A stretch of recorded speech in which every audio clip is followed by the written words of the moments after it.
Hitting it now. There we go. Hey guys, we're back. You missed us. You know you did. You can just admit it to yourselves. You don't have to admit it to us, but you can just admit it to yourselves. We're unified once again. Reunified, if you will.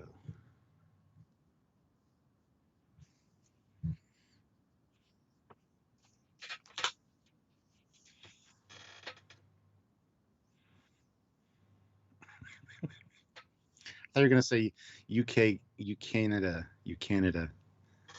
Let's combine US, UK and Canada back together. Ooh,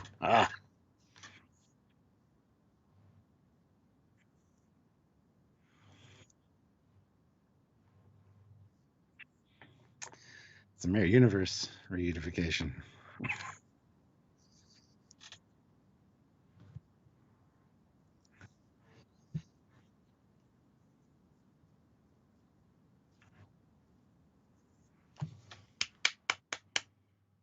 Sorry, just injecting my.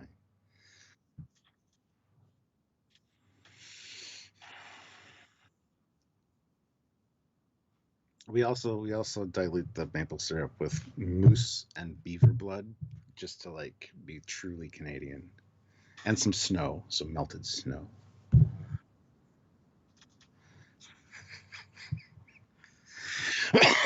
Might explain all that. Oh, guess what? They can't hear you on the stream for some reason. See, what the hell? Wow. Yeah. Okay, we're fixing that. And you missed all the funness. Boy, that was a long old thing, wasn't it? Yeah. Well, I have such great openings and they can't hear it. I re-plugged the audio in. Does that help? I guess so. Boy, that was a fun intro we had. And that clicked again. Okay, I can hear you on it, but it sounds like it's the wrong microphone. Well, doesn't it? That then. There you go. Maybe. Huh? Yeah, okay. Basically, Stuart has moose blood, cocaine syrup for blood. Yes. Cocaine, maple syrup, beaver, and moose blood, yes. And a little bit of melted snow, even though you said that was the cocaine. And just a little bit of cocoa butter. A little bit. Well, so at least you got the exclusive. You know, you got to enjoy the full gag.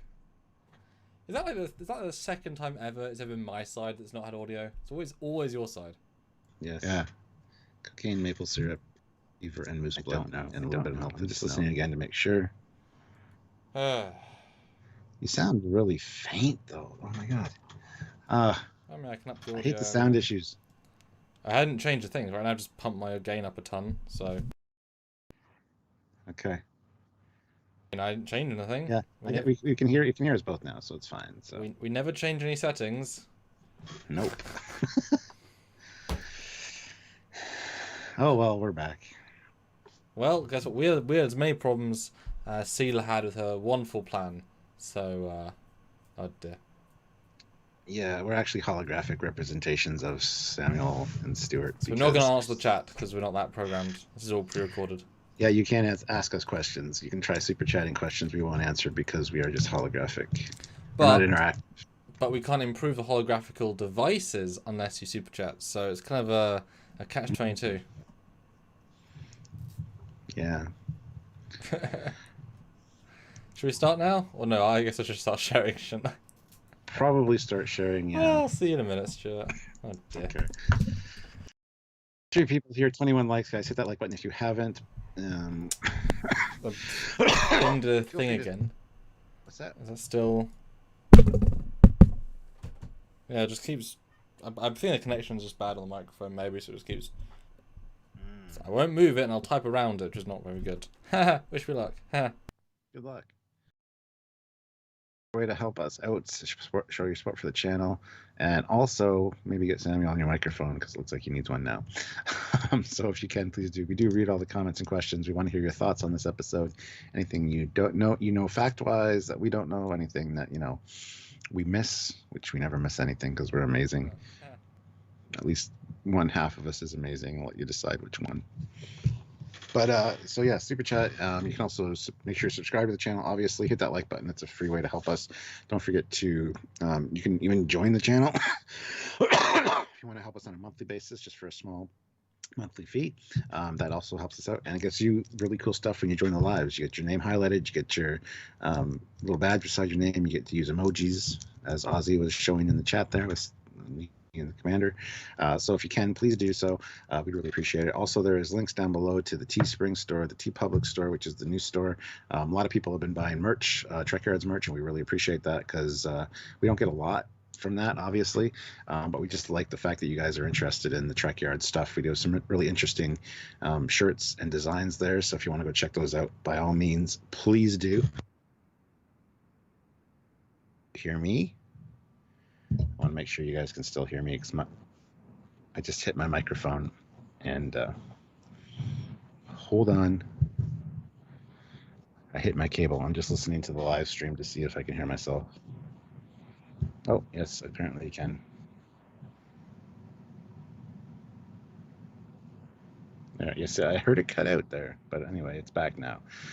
So yeah, check the links down below. There's Eagle Moss and a bunch of other stuff, discount codes and things to help out you guys as well as us. So we'd really appreciate that. And hitting the like button is the easiest way. 45 of you here with 29 likes. We can definitely do better, guys. Hit that like button if you will. That would be greatly appreciated. And yeah, we're continuing on with Unification II today. Good. I'm glad you guys can hear. Good. So yeah, continue with Unification II, which is the conclusion. Even though it's not, because Unification 3 is a thing, too, that exists now. Even though in this one it says, and now the conclusion. And obviously, in a couple of years, Lower Decks Season 3 will have Unification Part 4. Just for the lols. Funny thing is, while you were doing your thing, I moved my microphone, and I heard myself cut out. Because my cable, I guess, isn't the best after all these years of moving this thing. So, I mean, they are... Anyway, I'm back now. I mean, they aren't clear... fresh-faced chicken, you know. Yeah. Well, somebody asked what microphone you use. Same one I use. It's the Yeti Blue. Is this the Yeti Blue? Yeah, the classic YouTuber one. Everybody seems to have one. I've got a black one. Samuel's got a silver one. So that's what we use. The Yeti Blue, black and white. Yeah. Yeah. So Stuart. Yes.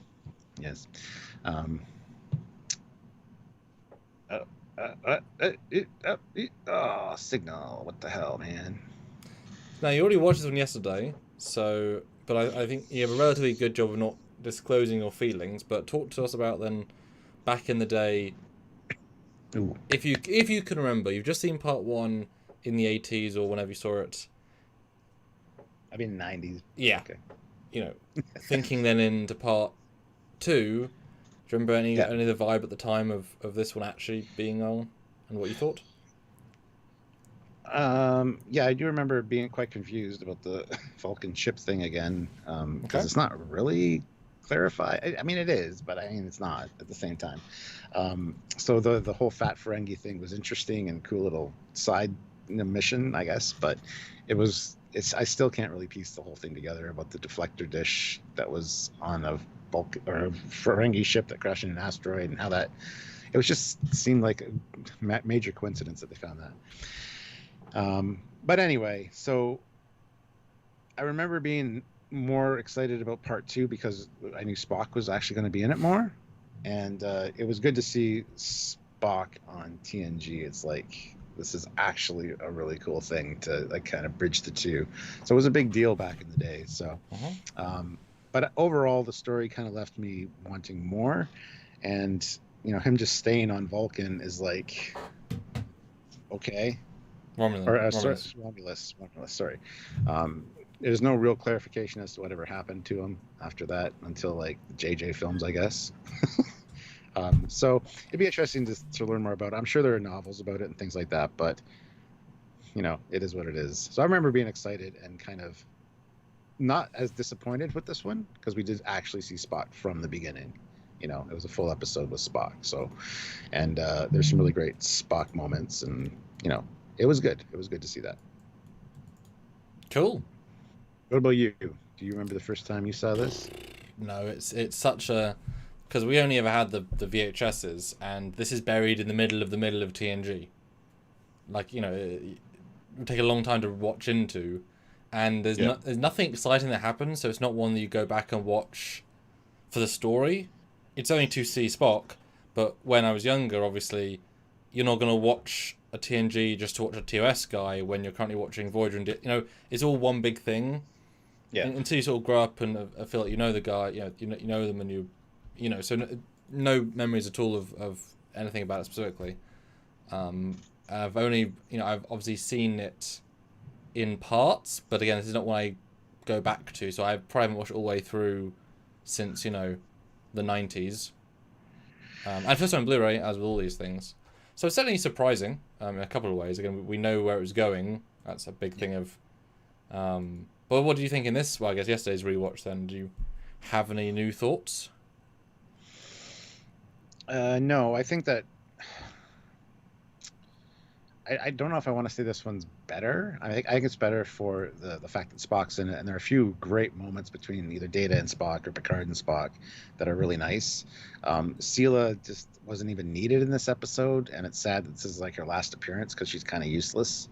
Like, they tried to make her out to be this big villain, and she's just not, which is a bit saddening. But so I don't know if it's necessarily a better episode. We'll have to see after we talk about it and the score kind of comes up. But got to see some Vulcan ships, which was kind of neat. Yeah, I'll send some Vulcan ships. Yeah.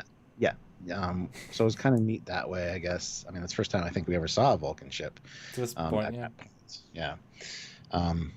Which was interesting, but it sounds like you're grasping for straws there. A little bit, yeah. That's what I'm thinking. Like, I don't know. The first one had some really great moments with like the Enterprise doing its investigation, but those almost seem like they don't make much sense in this one. So I don't know how it feels even as a whole piece together. I just don't know. You did watch part one. You did watch them as a movie. I watched them as part one, part two. Yes. Although briefly, M.A. Dinez Madness, I always get that wrong, says, Sam, might have an extra mic I could ship to you. I have to go through all my extra PC stuff.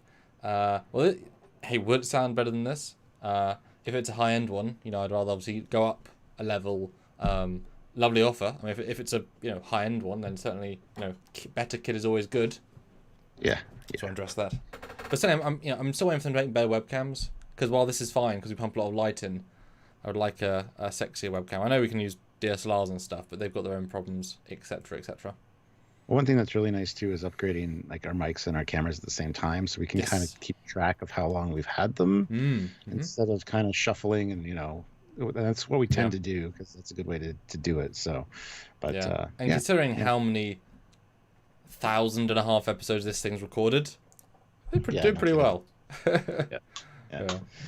So Madness 201 throws in $10 hashtag Mike Fund. So thank you so much. Thank you. Olivia Julius $5. There may be reunification between Vulcans and Romulans, but never between Trekyards, YouTube mods, and Facebook admins. No, we're all different creatures, I guess. Some bleed over there. We all have pointy ears, but some of us have forehead ridges and some have none. Some of us are from the north. Olivia Julius, $5. Make sure everyone hits like. This is an order from your president. That's right. Ooh. It's good to see you, Olivia. You haven't been around much, but we're good to see you back. Hopefully you're back for most of this. If not, welcome. And just welcome back. And yes, Feed Me Seymour. I went to that one as well, and I wish I was older so I could remember it more. That was great. So my question to you is this one better than yesterday's? And what do you feel about the whole thing as a cohesive piece? Or should I start if I enjoyed it or not? Yeah, well, yes. Oh, yeah, I kind of figured you'd get into that with that question. So. Yes. No, I think this is definitely better than the first part. Hands down. It's sad how little Enterprise is in it. It's kind of astounding. The way they play in part one is very much, this is A and B story, but it's an A and a B story, then it's relegated to a D story, which then only has 2 scenes, and they're both, they feel inconsequential. which is it's odd. It's there's so much, who cares about the Enterprise at a you know, as I said, drug dealer, but a shipyard, ship graveyard thing versus on the Capitol with Spock and Picard and Proconsul. Like, there's so much grandiose stuff versus. So the scale of it feels way more juxtaposed to it, and they also just abandoned. Well, I would potentially imagine they filmed more stuff and they just cut it for time, but that would be a waste of time. But there's standing sets, so who cares? It's definitely a better episode. I was surprised by a couple of things. I was very surprised by Nimoy's performance. I'm assuming his logic was, I'm 100 years old. I'm 80 years older than I was last month in Star Trek 6. Yeah. And because Mark Leonard, my on-screen father, got more emotionful when he was on TNG, I'm going to be more emotionful because they get older as they get more emotionful. He was far more emotive in this, to the nth degree, and given he just filmed Star Trek 6, where he's very sharp and on point, he was shockingly emotive. In the first 3 scenes, I was like, is he really playing Spock, or like Nimoy playing Spock? I was really surprised. He calms down in the middle, but it's not as if he hasn't played Spock for 20 years, so he's getting back into it. He played him like this year. So I was really surprised by the acting choice there. It didn't really factor into it at all. It would have been nice if they'd said, I'm older and I embrace my humanity more, but he kind of even says I don't at one point. So I was surprised by the choice there, because, he's acted Spock for 20 years, he knows how to. I mean, even in 09 he acted more like Spock than this guy. And he's actually older than this guy. So I guess I just wanted a more... It wasn't bad or anything, it was a very odd choice. I don't know if you thought the same. I don't think his face thought the same. Oh, there it goes. Don't know if you thought the same, Stuart, or if you noticed it.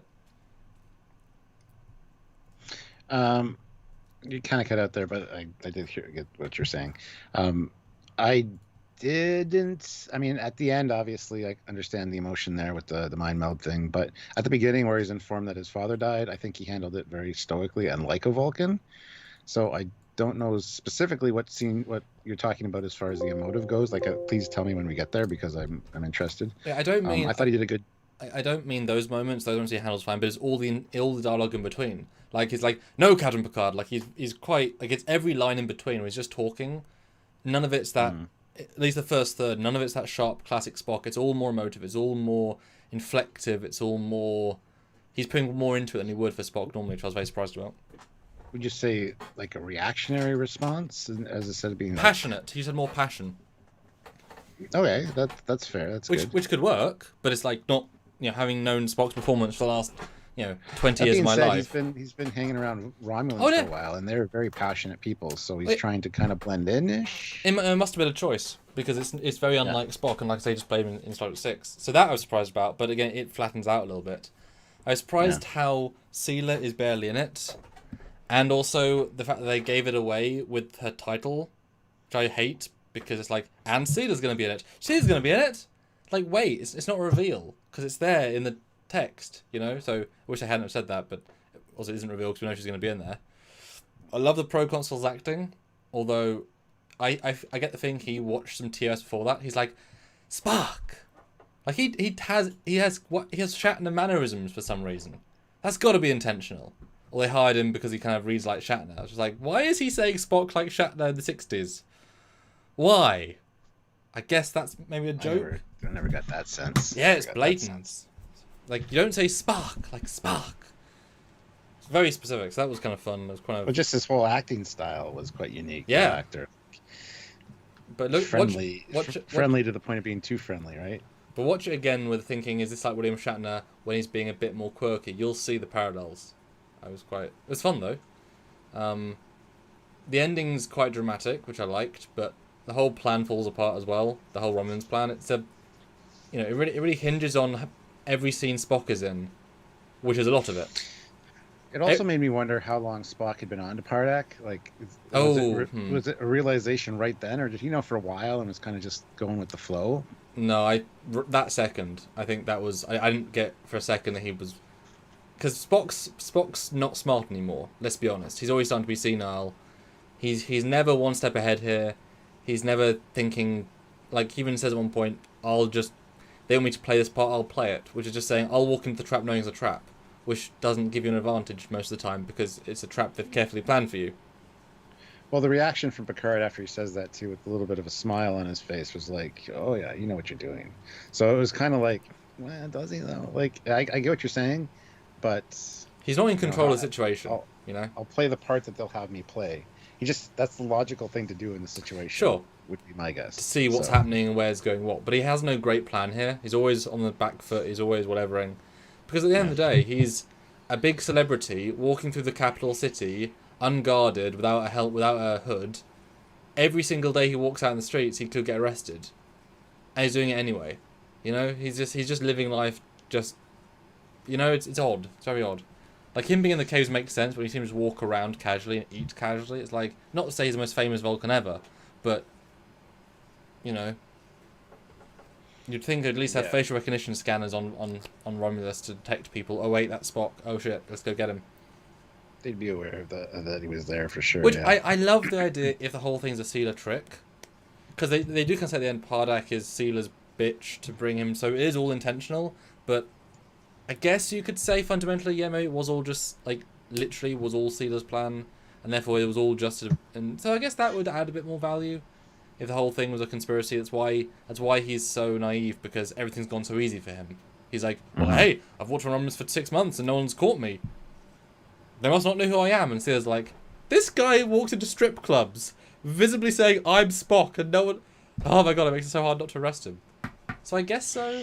But then the fact that Sealer loses so quickly and easily, and she's only barely in it, doesn't make it feel like a great plan has come together. Which it should do if that was the big payoff. Yeah, it seems like they wanted an episode with Spock in it, but they didn't really think too much about the plan all around it. Both sides of the plan kind of seem lackluster at best. They needed Sealer in the first part to set it up, or Spock heavily in the first part to set up with Pardak, or even Pardak coming to the Enterprise and saying, "You need to come to Romulus." What do people think?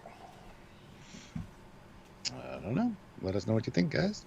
43 likes though, 74 people here, which is great. Let's get at least 50 likes, 7 more likes. So hit that like button if you haven't. And thanks, Madness. Appreciate it. Please do. And Sean O'Sullivan is here with €2. Sean. Thank you so much. Bad continuity area in this one. Crew in Crystal.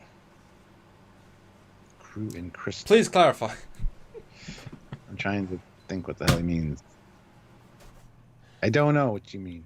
And the Stanley says he seems to be quite popular among the citizens. Perhaps his arrest would cause unrest. Possibly, but if you've got like 13 billion people on a planet, and he's in the sympathizer capital where he's liked in one town, I don't think most people are going to care.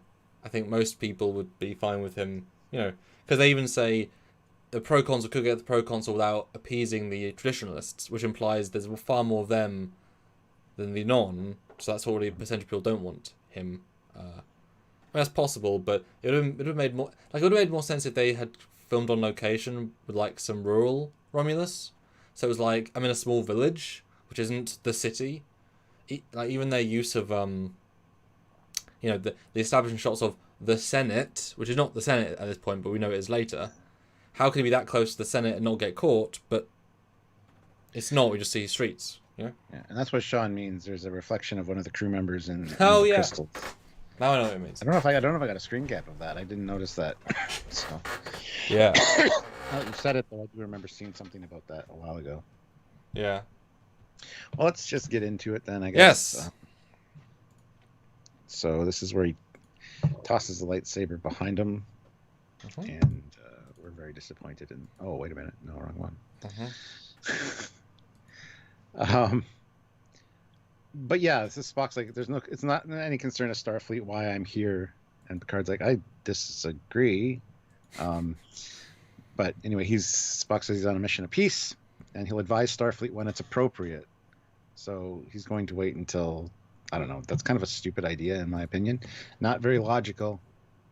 To just go in, you could just disappear one day. They would have no idea where you went. They wouldn't have an idea to do a rescue plan or anything. But he was just afraid that the humans or everybody in charge would be like, no, you're not going to do that. As we know, logic is in the eye of the beholder. Unfortunately, that's how the Vulcans talk in later seasons, or around the continuity.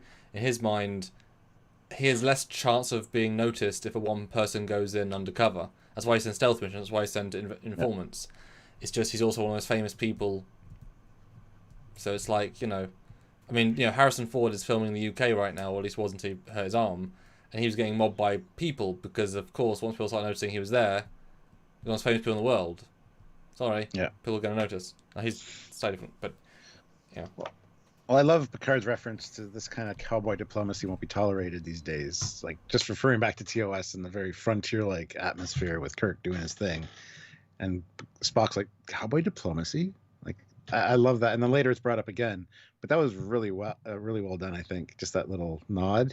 But it's like, of course Spock's aware of that. He's been around these 80 years. He knows how things work. He knows how the Federation. But Stuart, what's perfume? It's the thing that makes you smell good. And if it's got pheromones in it, you can get some. But do you remember that from season 1 of TNG? Oh yes, I know. And it's like, he should know that, really, shouldn't he? That was Angel 1. Yes, it was. It was Angel shit. No, it's fine. Chest, man, chest. No, I mean, I think you'll probably agree with me. This episode shines in the intellectual and well-acted conversations between Patrick Stewart and Leonard Nimoy, because both are acting well. Yeah. Would you agree? Yeah, absolutely. Now, luckily, it's kind of weird seeing Picard in Romulan makeup, but yes. Now, luckily, those conversations are like half the episode. Although problematically, that's half the episode. This is an extremely talky-heavy episode, kind of to the extreme degree where very little actually happens. I know it's obviously a conceptual thing they're dealing with, but when you watch it, you realise clearly their budget went on Nimoy and Crosby, because it's such a cheap-looking episode. All the sets are from part 1, so they didn't have any build costs. There's no new costumes, except a few extras. They don't do anything visual effect-wise whatsoever, and they build one new set with the bar, which is barely in it. It feels extremely cheap. I'm sure Nimoy was like a good fourth of the entire budget for the episode. I mean, he's in a lot of it, to be fair, so his filming days are worth the money. But half the episode, at least, is close-ups of these two men talking in boring locations that are grey or rock or a very, very, very boring-looking episode. It's astounding how cheap it feels. Luckily, what's in front of those cheap sets is two good actors acting about canon. Two legends, two exactly. eras meeting. Like, that's the thing that sold this. And every scene, you're wondering what's going to come next, and that's what keeps you going. But it's a very cheap-feeling episode, and very boring set-wise. The money's all gone to two places. Yeah. I don't know if you got that vibe now. I've sort of pointed it out. Well, yeah, I kind of got that vibe watching it the first time. It's not an attractive-looking episode by any means. I don't know. Which kind of shows why a bottle show like on the Enterprise D sets, they look so nice as sets. You can get away with the one with the game. Like, it still feels expensive because it's on really good sets. Literally, there's a point where they're eating lunch in that corner again at the bar, and it's two flat grey walls, and it's like, looks like shit. This is the least creative you could be here. It's very strange. Hi, Sven. Greetings. Yes, greetings to Germany. So he also informs him that Sarek died. Well, Spock guesses it. And then says, "Walk with me, Picard." And they talk about Sarek for a minute, like you had a chance to mind meld with, and Picard's like, he's a great man. He was a great representative for the Federation, Spock says. Which is, I don't quite understand. I understand that the father-son relationship is not always great, but it almost seems illogical to have a beef like that all these years. I don't know. Well, clearly it goes to the very core as people. Yeah, but Picard says, I was with him before I came here, and he expressed his love and his pride in you. He's like, oh well, that's just a symptom of his illness. He's like, no, those feelings came from his heart. Anyway, then they go on to talk about Pardek and some in the Romulan Senate that are now leaning towards unification because it seems to be an inevitability. So that's why Spock thought now is a good time to do this mission. So, but yeah, reunification talk after so many centuries. Yeah. Any thoughts on them? On the scenes? No, I think they're really well done. Handles the exposition pretty well.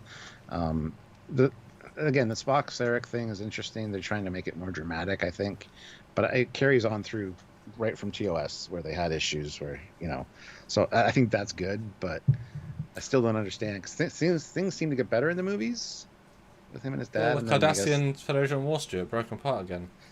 Yes, this is true. And maybe they talked about Michael Burnham again around the same time as well, and they couldn't agree on the classified nature. Spock wanted to go public about her sister and how amazing she was, but Sarek refused, so they drifted further. Yeah. So what are your thoughts on this, though? Like the exposition here? Well, like I say, because it's these two people acting, it's much easier to swallow the dialogue. I don't give a shit about Kirk talking to Picard about horses. It's a garbage set of scenes from a Trek perspective, but I like William Shatner acting as Patrick Stewart, so it carries it, even though it's garbage dialogue that who cares. But it's interesting to watch from that perspective. So, it's still good, even though it's like... Well, there's better dialogue, but I mean, it's still good, even though it's not the most exciting. And I think the way he reacts about Sarek's death is good. It's very underplayed, but exactly what you expect. But I like when he says, "Walk with me, Picard." There's a lovely... he has far more inflection to his voice than he would normally. And it's super on purpose, and it adds more depth. Although the fact that he pawns off his... fawns off the... He loved you. Well, he was ill. No, he really did. Well, he was ill. It's like, okay, well... I showed you reading. I think, well, do you ever get the sense he knew his dad well, ever? I guess not. No. Well, he mentions that later. I never really... The irony is I never really knew my father because we never chose to meld. I guess that's a standard thing that fathers and sons would do, maybe? I wouldn't think so, but... Okay. Well, it's just the way he says it. Yeah. Imply that it might be something that, most fathers and sons would do to kind of get to know each other, know each other's experience. Like, as a father, you're always like, learn from my experience, and the kids never do. And then they have kids, and it's the same thing. You want your kids to have a better life. You've gone through all this shit. You tell them, and they don't listen. And, so it's just... And then you get old and in a home, and you make stupid decisions. Your kid's like, "Dad, why you don't eat that, you moron. You were so smart 40 years ago. What should he?" Goes in cycles, Stuart. Don't worry, you'll be the idiot again one day. I know. And the kids will be like, "Dad, go away." No, it's good. It's. I like the even. I don't like the fact they're called Unification because it nullifies slightly the payoff of when they explain what it is. But the way it's got some power to the scene, and Picard's clearly taken by the concept. I mean, it's somewhat a laughable concept because this was like 1,000 years ago. Like. Mm-hmm. There is no parallel in our culture for this level of, removing. And the fact that have the Romans got a successful society? Who knows? Probably. The fact that the Vulcans couldn't deal with their emotions, but the Romulans learned to use their emotions fully and be in control of them shows how different they are as people. And you give a Vulcan the lack of emotion, they break down, and the Romulans fine. So it's an odd idea. And obviously by Unification 3, it's been 800 years. That's fine. That's a long, long, long time. But Spock definitely seems naive. I wish there was a catalyst point for why he would suddenly want this, because it's such a... just hearing one senator wants it means nothing. We've got weird MPs in every council. He had Pardak in his ear for 80 years as his friend. I don't know when Pardak was necessarily swayed by the Senate, if it was the whole time or not. Yeah. But saying that, because later we get the kid that says there's this old book that they read from, and there's these, D&D dice that you can learn your language. So it's something that's been ongoing, and I don't know if Pardak was kind of in his ear the whole time, like 80 years, saying this is some... And then eventually somebody found out about Pardak, and he made a deal with them to... Let's see if we can get Spock and, get Vulcan. It needed one less scene in the first episode. I think the catalyst is just Sealer wants to F up Vulcan. Sealer decided now. Sealer told Pardak to get him. Pardak got him, corrupted him. But it's not clear it's all Sealer's plan. She does say it, but she doesn't have that gravitas of plan. Should have all been set up all throughout, especially given the fact that 3 Vulcan ships... You know how she successfully got to Kronos and back in that episode this season? if she wants to beam down people onto Vulcan into there, she can. She doesn't need civilian ships that are going to get scanned. I mean, how, you know, do you really think they're going to be able to get through all of the security teams on Vulcan and not detect 2,000 troops with weapons? The Enterprise did it, you know, whereas the Deredex can get into orbit. So it's I guess she's the catalyst, but doesn't sound. The Stanley says, didn't Spock meet Pardek at Kittimer Conference 50 years ago? No, he met him at Kittimer Conference 80 years ago, because there's like 88 years between the end of the movie era and Next Generation. So the 80 years fits in perfectly. But Sean O'Sullivan, €2. Pick says Northern Romulans exist. Explain Spock's snow ridges. Oh yeah, he can walk around the city fine. Just if they know who he is, and cameras. Yeah. Facial recognition. He also drops Kirk's name here. He says, "Look, the thing with the Klingons, I pulled Kirk into that. I'm not doing that this time with you guys. That's why I didn't mention it to anybody. I don't want to be responsible for anybody else. This is my own thing." So I kind of like that. They had to do the Kirk name drop at least once. Mm-hmm. But I think that was woven in really well during this conversation. So, yeah, I would agree. It's definitely, I didn't really register that as a going back to the original time. This was I understood it a lot more. It's certainly underdone because it doesn't spoil the film, but obviously, and this is also the first time that he says, I hear my father in you, Picard. He says it again later, and I love Picard's reaction to it, or his rebuttal to it. But this is where he says, I hear my father, and he's like, I speak to you as a Starfleet officer. It has nothing to do with your father. So, and Spock also throws it in his face. Look, I was doing this before you were even born. And Picard's like, so? But Spock compares him to another captain of the Enterprise I once knew. Again, Kirk reference.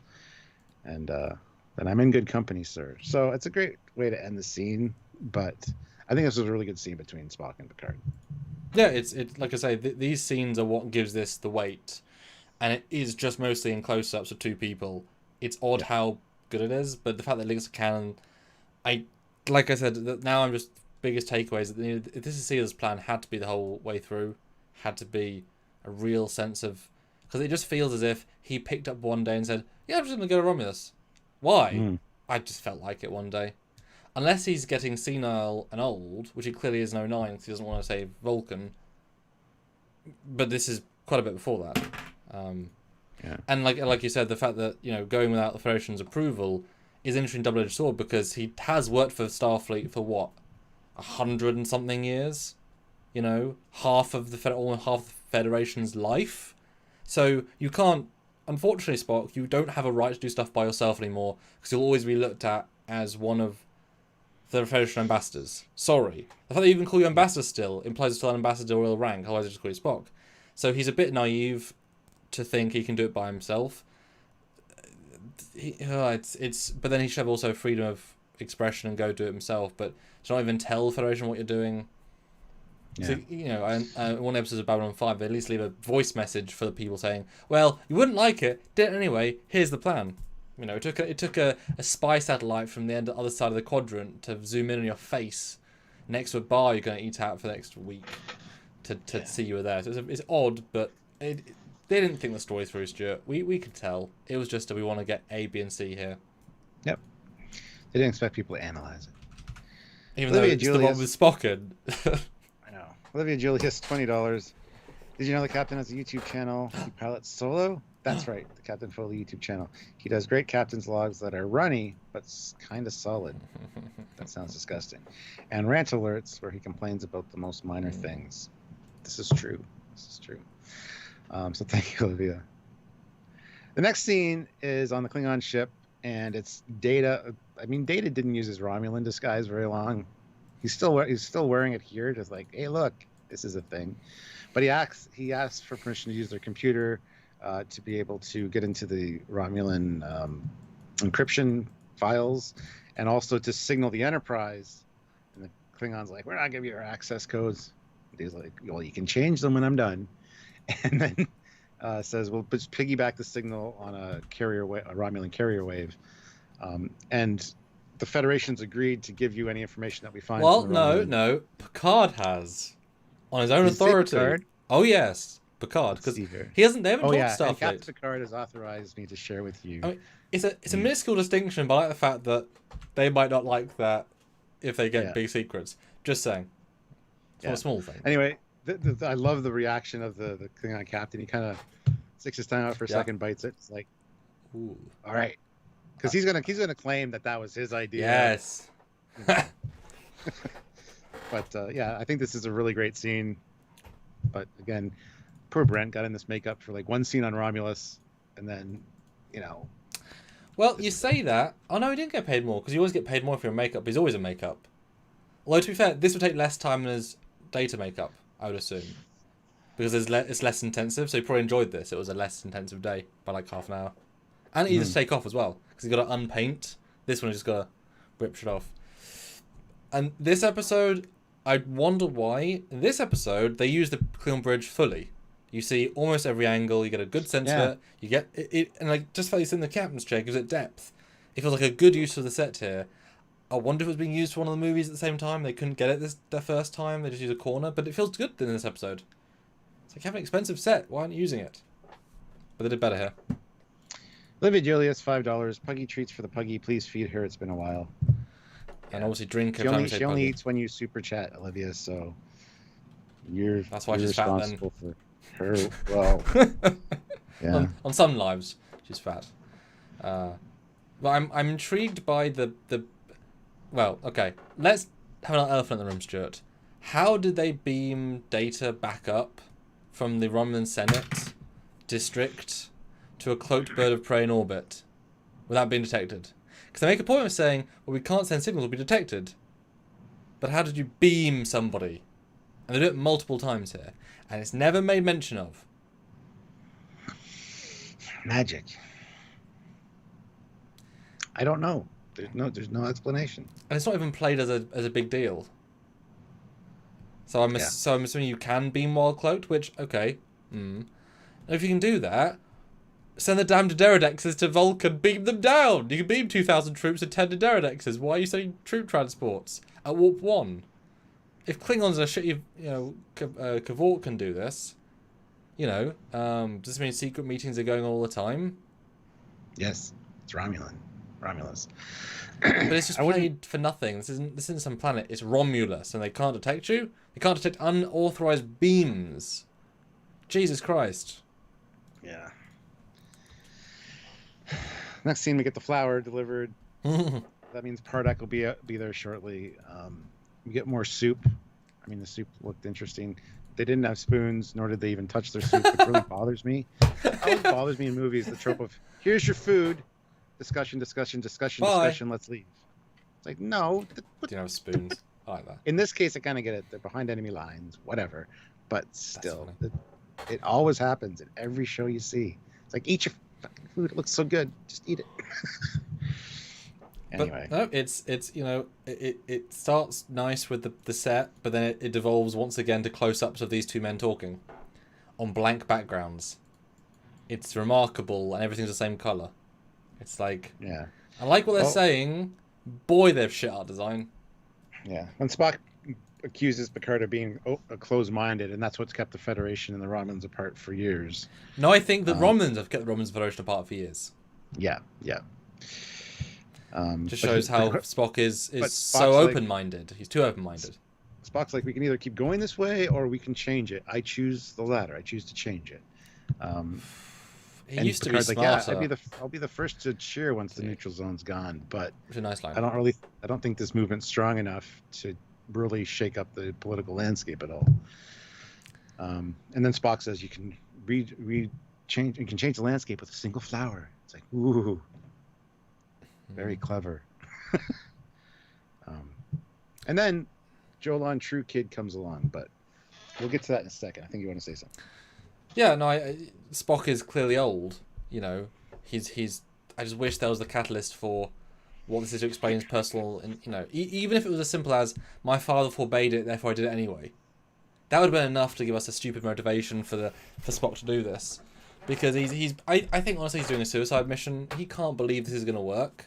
So he's thinking it's my last big thing. My last big endeavor will be to save 2 planets and bring them together. It's odd dialogue, and I've never liked this idea in concept anyway. But to this be the one that we bring Spock for, I'd have far preferred some sort of science-based version where he's on the Enterprise and he's helping Data and he's helping with Geordi and he's dealing with some original the Organian or something cool from TOS. Like they could have had a such better idea than this. Like it's good for the larger concept, but it doesn't pay off until 25 years later where we watch Michael Burnham cry about it. Like that. Why is the payoff 30 years later? Yeah. Well, one thing that bothered me watching the subtitles on this. A lot of times it would say speaking alien language when they say Jolon True. And then the next scene where someone says Jolon True, they put Jolon True, Mr. Spock. It's like, okay. Anyway, small little thing. But so the kid brings this book, and his name is Datan. And Spock says, this book's quite old. Where did you get it? And he's like, they read it to us. They read from us at the meetings. Tells the story of the separation of the Vulcan and Romulan people. And then he gets chastised by Pardak, who shows up and says you shouldn't have that in public. Although briefly, Dan23 says, and he's right, in Star Trek 3 they do beam mod cloaked. They beam Kirk and Lady on and off. That's the whole thing. The whale one. Kirk and Lady. Star Trek 4. Oh. Star Trek 4. Yeah. He said but they're also on the planet. They're not in orbit with the... And they're beaming like less than 10 meters. Yeah. But they can beam mod cloaked. There is that precedent. Okay, there you go. 5 meters and... Yeah. But anyway, the kid's like, I just wanted to show Mr. Spock this because he's like in love with the Vulcans. And Pardak's like, perhaps this isn't the best place to talk. You just ordered that food? Too bad. Let's go. So they go for a walk. And all I couldn't help but thinking was, yes, an open space isn't the best place to talk. Let's talk in our homes. Our private accommodation. They never do that. They just wander through the streets talking. It's like, you have houses. Talk in your houses. I don't know why no one ever did. It was very strange. It was very strange. Because even later on, and it's just daft, they're having a private secret conversation about Spock, about unification, and you can hear them loudly, the echo. I always find that funny when you hear echo, but... Well, they talk here about a lot of people, a lot of the younger generation are interested in this. Now they met the first real Vulcan, there's this wave of like new ideas coming up. And Spock's like, yeah, I did not anticipate my such a passionate response to my arrival. So I think that's what I mean. Like Spock should be cluing in that something's not quite right at this point. I don't get the sense that he has though. Oh no, not at all. I think he's too optimistic about this being a thing. Like he's too. How long has he been there? That's a big question. Yeah. Oh yeah. Because if he's been there 6 months, he should know stuff. I get the sense he's been there like 2 weeks. Yeah. Like he's like, yeah, I've gone to 10 places and they're already happy. This is weird. Cool. Like, is that fresh to him? I think he's kind of blinded by the end result, and that's not Spock. That's not the analytical 5 steps ahead playing 3-dimensional chess Spock. No. He seems like blinded by the light essentially. And I think that's what his father was telling him, saying, don't trust Pardak. This seems unlikely. It's a waste of time. But of course Spock didn't listen. So I kind of get how it feeds in, but it seems like so out of character for Spock to not be on the next page already. Well, I said he's old and slightly senile. I mean, he's not a smart Spock in this at any point. Yeah.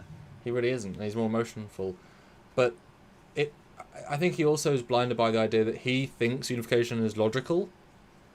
And so when someone tells him to his face, I like the idea, he's not used to cultures where people lie very often. And he's just like, he's wishfully wanting this to be true. But also, if he's talking to civilians every day, who believe in him, who are saying yes, like any political personality, if you go to your own rallies, everyone cheers your name, but you only have 500 people. It's an echo chamber. Exactly. So he's getting that positive reinforcement every day, but of course he's going to the underground meetings of the underground Vulcan societies with 100 members out of 55,000 people per group. It's like, Yeah, there's very few people, Spock. The VAA, Vulcan Anonymous Association. We're actually all Vulcans. Yeah. So it's but I mean it's I again, if we'd had the Steeler subplot earlier on where she's feeding misinformation, maybe she got reports to Pardak that were faked, even he didn't know were fake, about 10 senators are siding with him and he's met with 4 of them. Like they could have really ramped up the stakes. Or if we got private, and we don't even know how big the Senate is. So they do have one senator. We've seen Nemesis. One senator ain't a big deal, especially if he's the fringe guy. Like he has no big voice in this planet. Yeah. 104 people here with 64 likes, though, guys. I think we can easily get to. I was going to say 75, but you know what? We can go for 100. Thank you. Good. Yeah, hit that like button. Let's get to 100 likes. Like right now, I want to see a huge jump. Do it. Do it for Spock. Anyway, this scene ends with, so Pardak the Pro Council has agreed to meet with you, and Picard and Data share a look like, or Picard and Spock share a look like, odd. So, but Ozzy also reminds us that the Admiral said in part 1 that he's been missing a couple of months. So there you go. Yeah. Although it wouldn't be a straight line to Romulus, because how would he get there? So presumably it took at least like a week or 2 of travel. So let's just say, and also notably missing doesn't mean he left that day. He crossed into the Kelvin universe and got there within an hour. Oh right. And then crossed back into our universe. That's how that works.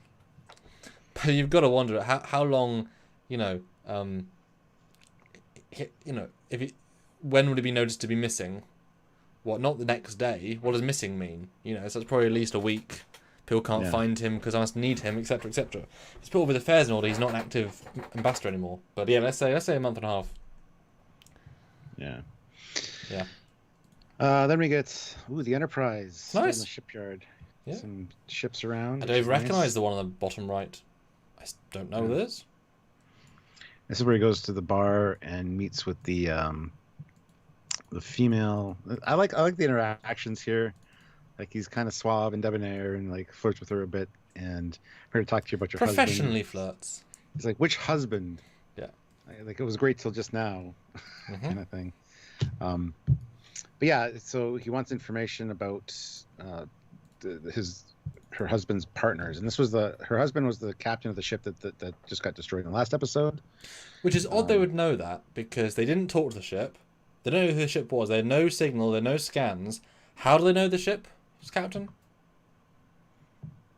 I guess they found his residue in the debris, perhaps. But how do they know it was the captain? Yeah, they have no reason to know it was the captain. They have no reason to know that. Yeah. Like none. Wow. But that's anyway, a big she mentions that. Jesus. Okay. Yeah. She mentions that there's a fat Ferengi that comes in, and that's who he's looking for. He shows her some jazz. Nice little scene, actually. She offers us some suck salt or a death stick. She what? She offers to suck his salt. What? Yeah, she's a salt vampire. Oh, that'd have been a nice reference, wouldn't it? If she was a salt vampire. Oh, maybe she is. I mean, who's to say? They're shapeshifters. There you go. Yeah. Now, this is a memorable set of scenes because they're so off kilter, and they definitely just let's give Frakes something to do. Because no one else is in this episode. 20 Worth. I mean, is Beverly even in this episode? I know she walks on the bridge at one point, but Geordie. Beverly is in this episode, but I don't understand that's something I want to talk about when we get there because that bugs me. I can't remember the scene. I just remember that it exists. But there's no one else in this episode that mean anything. But I will give time to Spock. But I was surprised. This lady, her nose prosthetic is awful. Like it doesn't blend well. It looks like a stuck-on nose. I don't know why it's that awkward. And why is she dubbed the whole time? It was quite distracting. I don't know if it wasn't her voice. It didn't even look how... I didn't notice. It was really distracting for me. Like, it's reasonably good dubbing, like lip-syncing, but it doesn't sound like even... I think maybe she couldn't give the dialogue clear enough, so they redubbed her with someone else. Because if all of her dialogue was redubbed and his wasn't, Riker's was fine. It was quite surprising. Well, she was the only four-armed actress they could find. Yeah, okay. And she couldn't act, and she probably has like some kind of weird accent or something. Or maybe it's because maybe her nose is blocked. Maybe she sounded too much like this because of a prosthetic, and maybe they said we need it clearer, so we dubbed it all. Maybe. Maybe. Because it just started to me as like a weird choice. Now it makes it feel more alien because there's a slight disconnect with like her, because any like you don't record dubbing in the same room, so it doesn't have the same cadence in vibration and resonance. So it always sounds a little bit pulled away from the mouth. Which is great, and they should do with the universal translator, because they're still speaking in their respective languages, so their mouth should be moving differently. That's true. But there should be a slight delay, and then like you hear the English. Like if they could do that for Star Trek, that'd be great. I know it'd be very difficult. It'd be obnoxious, but it'd be great for a scene. Yeah. But the jazz thing's fun. It's cute. It's good. It's a waste of everyone's time, but it's good. It's like it doesn't mean anything, but it's good. Olivia Julius, $5. I asked for the Facebook admins for a meeting with Spock. I guess they misunderstood me, because once they came in, and I yelled in rage, "It's Spork." Okay, Spork. Gareth Rooney, €5. It would be a weakness if you couldn't transport through a cloak, as you can detect a ship by scanning for areas you can't get a transporter lock. Yeah, see, I gotta go back to our Bird of Prey episode. You can't fire in a cloak because it's distorts the weapon fire, and you end up shooting yourself and shit. So, but transporting would make sense to be able to transport while cloaked, honestly, just for espionage reasons. But then, you're putting a lot of power through a cloak, and to hide that much power, that much signal. Like I think Star Trek 3, they weren't hiding from anybody except visually, so it didn't matter. No one was scanning that much. Yeah. So that's that scene. There's not really much that happened. Like, it's a good scene. It's a good Riker scene with the flirting and the way he's not really flirting, but he's being charming. It's filler where they had a good idea and a good actress. Yeah. Like it's totally. It's fun to watch. It's fun to watch. Yes, exactly. It doesn't really mean anything in the long run. So. Nope. Then we got Pardak with the Pro Council, who comes in or goes to see the Pro Council with Spock, and they introduce him. And this is quite a weird scene. Like, the Pro Council the actor's quite interesting, the way he handles this. His name is Neural, so he does the Vulcan symbol, like, how is it again? Pardak's been showing me, which was a nice little touch. But I don't know, man. This guy, I don't trust this guy for obvious reasons, but he's just a creepy bastard. See, I really liked him. I did too. But he was too nice. He was too friendly for a Romulan. Pardak's fine. Yeah, Pardak but he's more reserved. This guy's like very super. But they did say explicitly earlier as a setup, he's introducing new reforms. So clearly he's a maverick. He's got his own ideas, and he fits that quirky idea that often you have politicians that are a bit off. That's why they get elected. And he says that he thinks reunification must be a thing eventually. It's like, we're going to start it here, but now, again, feeding Spock what he wants to hear. I find their language, and you said out earlier, but I forgot to call it out. No one at any point says unification is a good idea. They say it's an inevitable idea. Yeah. But that doesn't make it a good idea. But those are two very different things. It's like, we're all going to die. It doesn't make it a good thing. Absolutely. I'm surprised by that. So it's just, the inevitable is that we're going to lose our identity as a species and a race and join with our bland brethren that are part of... Because, like, Romulans and Vulcans, like, if they did make okay, say unification happened today, right? Does that mean that Vulcan has a custom treaty with Romulus? What if Romulus goes to war with the Federation? Like, they're part, you know what I mean? They're a member of the Federation. They're mutually exclusive things, and unification does not mean the baggage of being goodies friendly with the Federation. You can't add that baggage, So it's a flawed concept from the start. Anyway, not until Navarre, where Romulus blows up and for some reason destroys their entire empire with no... Well, hey, that's a bunch of plot holes this episode has, so whatever. They did it 20 years ago. And then it was migrants that they welcomed in and then they joined. That's a really great catalyst, There is no empire and they're not part of, But I like him. His energy's fun. You would think they would have learned about the Vulcan salute at school, because fuck those Vulcans. But hey ho. But like, he's trying. I think they play it well in that he's just a quirky, odd guy and that you buy him. But yeah. I just love Spock's, like I say, he's like, oh, you're so positive. It's like, well, yeah. So it's like, and he's really, you don't often see Spock tongue-tied and confused and then he does a great job of like, oh, great, I guess. Sure. Well, I like his whole thing of the reason I'm doing this is because times are changing. A lot of the older senators don't have the support of the people due to the Klingon War. And what also Romulan Klingon War? At least say conflicts. Wow. And then the all the conflicts with the Federation as well. So I kind of like that it's like, new blood coming in, which eventually does have to happen, I guess. But it just the way he talks to him and even gets up from his desk, sits beside him, very friendly approach, very open.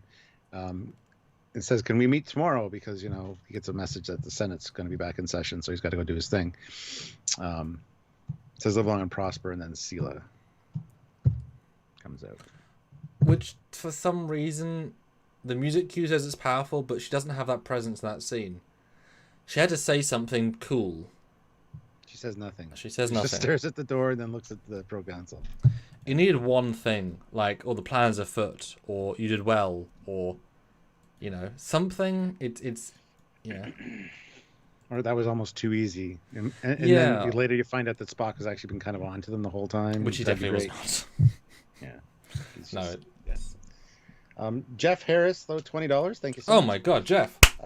I've been watching you guys for years. Love your content. Since I just started a new career, I thought I'd celebrate and show some support with my first ever super chat.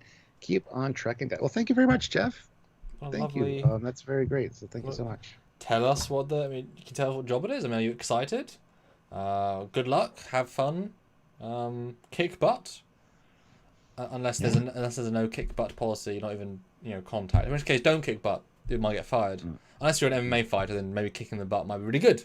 So Jeff, if you're an MMA fighter, kick that butt with as much strength as you can. Yes. Sean O'Sullivan, €2. Cloak physics are wibbly wobbly. Oh, dear. And not a band account, $5. Good to Thank see you so much. Spock probably learned Romulan politics from Michael Burnham, his wiser sister. Maybe she taught him underground movement tactics also. #Discovery. #facts, man. Yeah. #, do you want to like Spike? Where do you want to go? Where do you want to be? 102 likes with 82?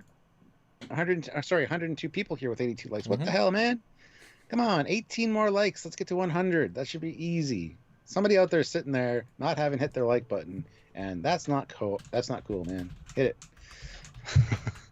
All you guys are doing great with interacting and super chats and stuff, so keep it up. This has been really good. So we are here to hear what you guys think. Yeah. Hey. Yeah, to talk about your points that you want to discuss as well. So. But then we get all of the extras. It's the extras scene. And it's the whole, hey, things are going exactly as, we wanted.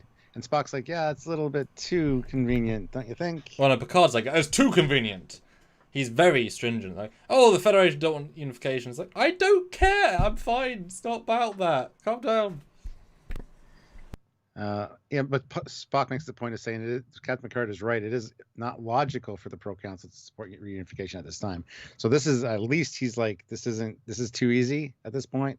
So it's like he is figuring out what's going on.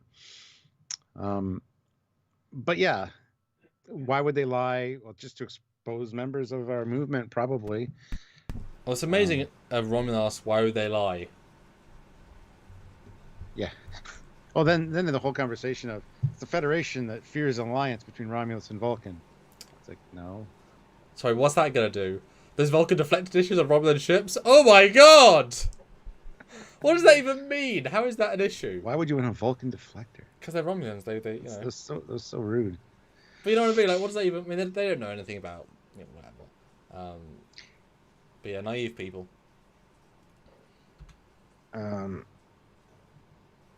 So although you get the sense based on like the kids showing knowledge. This has been their entire lives. They're sharing it to their kids, their fathers and sons, fathers and mums said it to them. So after, say, they're 80 years old, after 80 years or 50 years, 30 years, they've had the Spock come join them, who they've all heard about because they like Vulcans. and then after decades of waiting, they finally have an ally and a proconsul. So I guess they're just so desperate to hold on to that, because this isn't a new thing to them. This is their entire identity. Is, well, we're the Vulcan lovers. Yeah. Yeah. We always vote pro Vulcan in the elections. Never goes well. But then Picard and him have a conversation, and Spock's like, "This is a little too easy, whatever." And Picard's like, "You think it's logical to ignore your own good sense?" And then again, Spock says, "I hear I think that Sarek has colored your attitudes towards reunification and perhaps me as well." And I love Picard's rebuttal here. "That is the second time you have accused me of speaking with another man's voice. It is true he will always be a part of me, his experience, his spirit, but I speak with my own voice, not his." And then Spock's like, "Curious that I should hear him so clearly now that he's dead." I think this is a great scene, actually. Because, after somebody's gone, you kind of take what they'd said in a different context, I guess. But it echoes more in your mind, Yeah. So a good scene. Wait, it's another them two in a cave in close-ups. Yeah, I know. But they say good stuff, but it's the same exact scene again, visually. And Spock apologizes and says, yes. I think my disagreements with my father, I think I've put on you, and I apologize. Well, he doesn't know Picard. I mean, to be fair, he doesn't know him at all. All he knows is that you got the mind meld, I didn't, like 9 months ago. I'm a bit pissed at him for that, and you for that. So he doesn't know Picard. Yeah, and Picard says, is it that important to win one last argument? And Spock's like, well, in the end, the arguments are all we had. So yes. So, yeah, I guess. What do you mean? It's the only thing we had, yes. But I find it odd, but again, Spock isn't in his right mind fully to dismiss somebody exclusively because a mind meld was put on him. Are mind melds that strong with a diseased brain Vulcan? Are you saying that controls him that much? How dismissive and insulting is that? That's so disrespectful. You don't say that for any other Vulcan, any other situation, but Spock's not thinking clearly. I would loved if they had really hearkened on, when we get to that scene later, Data saying, "Ambassador, you seem more emotionful than your records would say." And he says, "Well, I've lived with these Romulans for 6 months, and I've appreciated my human side in the last 4 decades. I'm trying to be balanced, to explain why he can be more emotively pushing these things on Picard, because a logical person would not assume that a mind meld 9 months ago with an ill person would lead to him to give, that's not a logical thing to think. But he thinks so.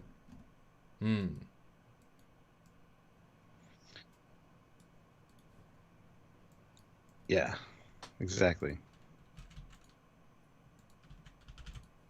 But they stealth beam again back onto the bird of prey.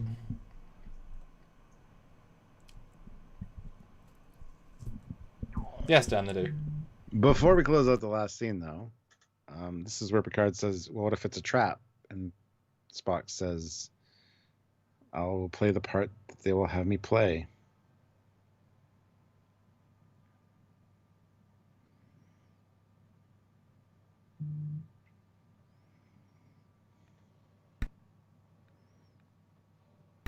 Yep. Hello? Yep.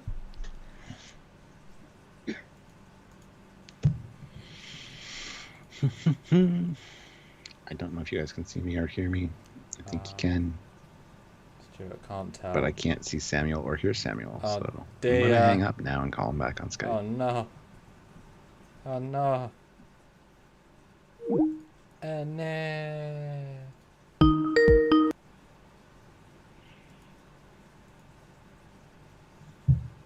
That was weird. That was You're weird. frozen on Skype, but I could see myself moving on the live. So whatever. Anyway. Yes. Yeah, I'll play the part they'll have me play. So yeah, we're going to play along with this. With no plan of our own. The blessed plan is no plan. Jersey at $5. Thank you. I'll actually be able to catch some of your lives now. I'm out of commission with tendinitis. Oh, no. In my left Achilles tendon for the next week and a half. Oh, sorry to hear that, but glad you'll be here. I mean, but hope you get better soon. Yeah, seriously. But hey, enjoy the content. Yeah, so now we're back on the Klingon ship, and this is the best scene ever. Oh, Because think about it. You've got a Vulcan wearing Romulan clothes on a Klingon ship with the Federation flagship talking to the captain. Federation. Yeah. Yeah. So I mean, there's a lot going on here in one scene. So, but anyway, and the Spock and Data scene's fantastic. I think Picard's like, I'm gonna go, take care of my ears. But yeah, I mean, this is a great scene because basically Spock's like, I'm going to help you with this algorithm thing, but you're everything a Vulcan aspires to be, and yet you don't want that. You want to be human. And Data says, well, you're part human and you've suppressed that. It's the one thing that I love that back and forth between the two of them. This is such a great scene. And this needed to happen because Data is the Spock analog for TNG. So, well, the scene wrote itself. Yeah. And you can tell they enjoyed it. You can tell it's a little bit convenient how easy it was to break through the Romulan security grid. I don't really buy that Spock, who's in his 130s and a bit senile, oh yeah, I worked out the cipher you've been working on for the last day. Data did 42 of them. He was only stuck on the 29th one. I know. So Spock only had one to focus on, and But Data thinks a billion times faster than Spock. It's just the way they play is a little bit contrived with two little crappy consoles in a bland room. It's like, wow, you're hacking into the FBI in a one-bedroom apartment with a futon on the floor. It's like, well, that happens all the time in movies, man. Well, they don't have more computers. But yeah, apart from that, it's the scene that it's two people talking in a small room, but it's good stuff.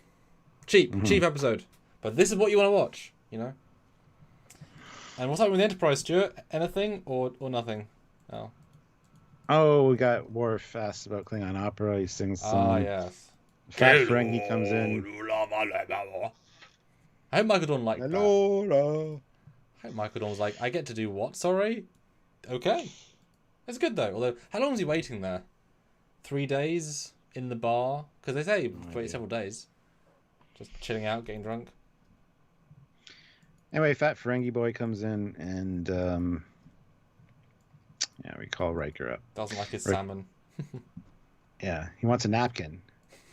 Not that he didn't like his salmon. He's just going to be a disgusting pig and make a mess, so he wanted more napkins. And basically comes in, Riker's like, threatens him and says, tell me what you know. And we find out that he talks about the Ferengi ship for some reason. I never trade in Vulcan ships because now they're asking about Vulcan ship because they mentioned the deflector. Vulcans are pacifists, ideal in warships. Blah blah blah. Hold on here. Well, they can arm any ship, you idiot. Just saying. Yeah. Anyway, Riker threatens to revoke his passage through the sector, and plus I'll be very unhappy. So we find out they delivered it to a Borellian freighter, and we get the coordinates of Golondon Core, which is near the neutral zone. So that's where this other, and Sela makes this point later, this is where the other Vulcan ship was stolen from. There are two other ones that from a different location. The Federation only knows about one of them. But again, I don't see the line from the wreckage to here. It's very... Well, that was the fourth ship. Oh, they were going to use 4? Or 5 or 6. I mean, they just got as many ships as they could, and one got destroyed while being salvaged.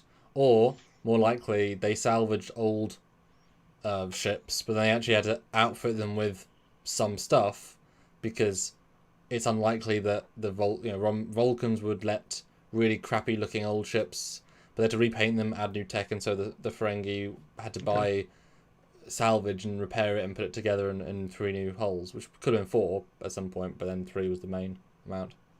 Well, that makes sense actually. Sure. I mean, certainly if you steal really old things, well, how are you going to get through? I found this scene, I loved the payoff, the fact that the napkins are just behind him. I thought that was very fun.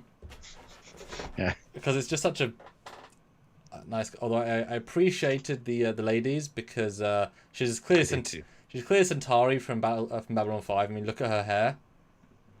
Yeah. Or at least she's Yeah. You know, the men have it. But I wasn't looking at her hair personally. Well, I didn't even notice that till now, actually. Yeah, it's just funny. I mean, I know there's only male, but it's odd. We do learn in this scene that they are in Federation space, so therefore you would assume that the drunk guy would have been more polite because you're in Federation space, you're in our jurisdiction, even though this is your personal jurisdiction. Like, you work within our realm.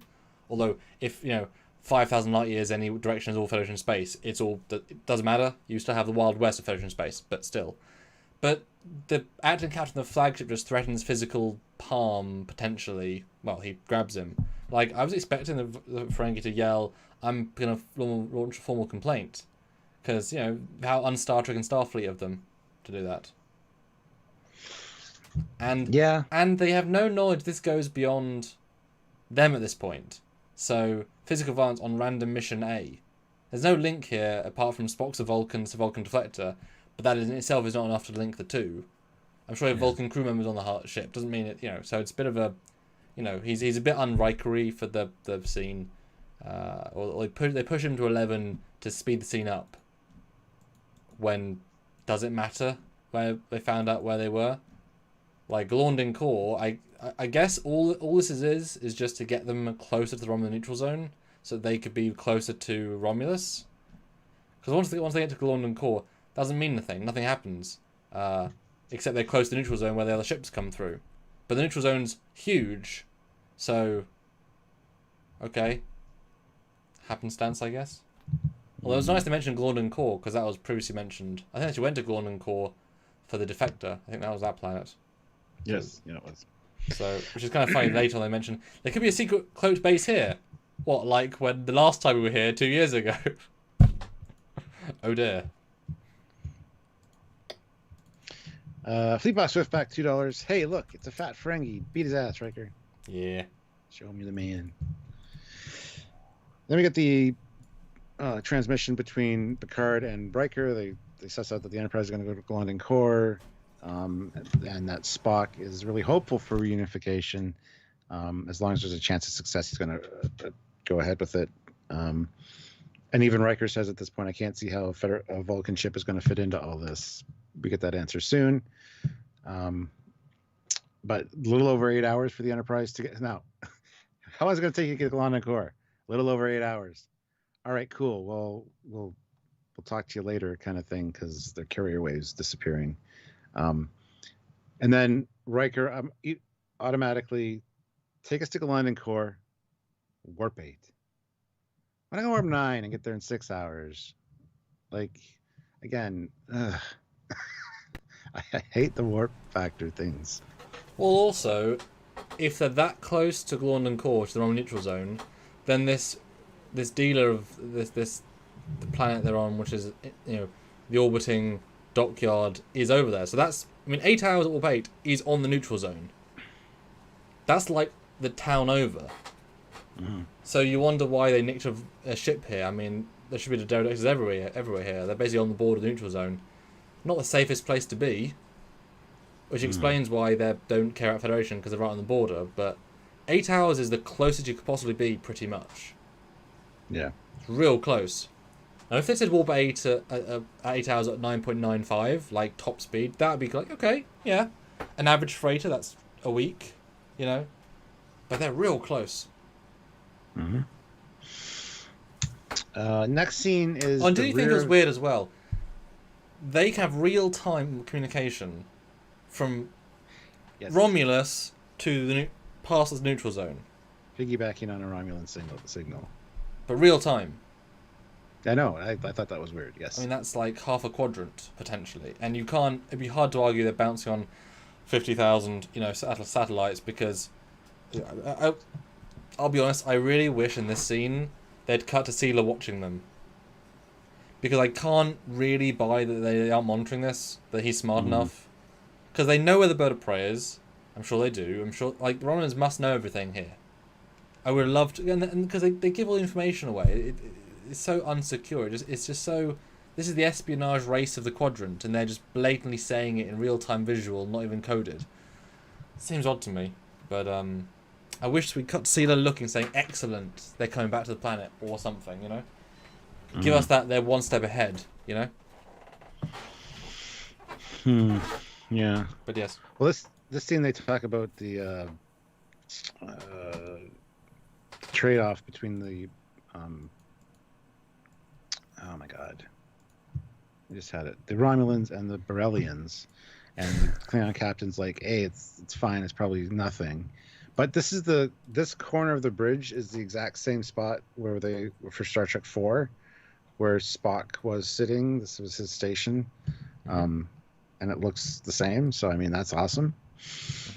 But yeah, then they get this code 1400, and that's it. What's this 1400 mean? So yeah, nothing much happens here. No, but the bridge looks fine. Like it shows how different a movie filming it versus a TV show. It looks much worse here than the movie, but it looks better than the last episode by a mile. Although I appreciate how blatant the captain is. Like, oh, I know all about Romulan Federation border transport routes of random aliens. Yeah. It's like, but you work in that empire. Why do you know at this part? Half a quadrant away. You're very well informed, you are. There's a reason they sent him to take Picard and Data. Yeah. He just snoops around the neutral zone and cloaked to see what's going on. He's so well informed. It's weird. But then Spock just chilling out. No attempt to hide his identity. It's all good. And the kid shows him the D&D dice. Anyway, that's for children to play with to learn the language, so that's kind of cool. But I like that, although just with anything, there's people in the world that have the occult, that have like Satanist books that show to their young. I mean, unfortunately, this isn't played. It's meant to tell us all the youth are learning. It's like, no, this kid and his family, and maybe 2 guys down the block. You know, it's not big enough to keep Spock here. Sorry. But it's cool, but it's not quite strong enough of a thing if you'd said, oh, this is part of my school, or I had a secret class, or I don't know. Yeah. Nice little scene, though. I do like the kid, but then he looks directly at the camera for some reason. Oh. And isn't he in it later? I recognise his voice. I feel like he was in some sort of Trek later. Oh, probably. I was like, I know this kid. Say. Oh, but then we get the reveal. Dum dum dum. Well, yeah, because we got the numbers 1400. What's that mean? And Spock's like, it means that the Pro Council is apparently trying to deceive me for a purpose I cannot say. But his conversations with me have obviously been part of a greater plan, which involves stolen Vulcan ship. And then Data's like, how do you know that, Ambassador? He's like, oh. And again, this doesn't make sense. The time the Pro Council set for the subspace announcement for our peace initiative is 1400 hours from now. 1400. What the fuck does that have to do with a Vulcan ship? That didn't answer Data's question. At all. Then, what's his name? Pardak says, why would they need a Vulcan ship? What would God need of the Vulcan ship? Yeah. Briefly, Sergeant Montgomery says, Voyager communicated real time from another quadrant. If you write it, it is real. You say that, but they transmitted through a wormhole, through special magic science mega things that took like years of research. And a wormhole or a communications relay they use, so it is designed specifically for that. So extremely specific, and took years to develop. Best scientists. Doesn't matter. It's like, oh no, it's like how do they talk to a Stargate? Because it's a Stargate. I talked on the planet, through a Stargate. It's just that's how that tech works. It's pretty special. But Olivia Julius, $2 hashtag shoulder pads. Yes. Hell yeah. Shoulder pads, corner of the world. And I was confused and amazed the idea that so this planet also has the 24-hour cycle with the same attributed numbers. Yeah, I thought the same thing, but that's a conceit with a lot of Star Trek, a lot of sci-fi in general. I just think that could have been much better done. Like the 3rd hour of the Plantathium. What's that, Spock? Well, it's tomorrow at 4. Oh. You know, like it's so Earth-centric because it's explicitly 4 numbers. Like you can't translate that any other way. It's numerical in the simplest thing, but it's just a little bit lazy, is all. But yeah, Sela comes in, and she looks good holding the gun, and she's quite relatively menacing. I love how she says too. This is the android I've come to respect in battle. Nice reference.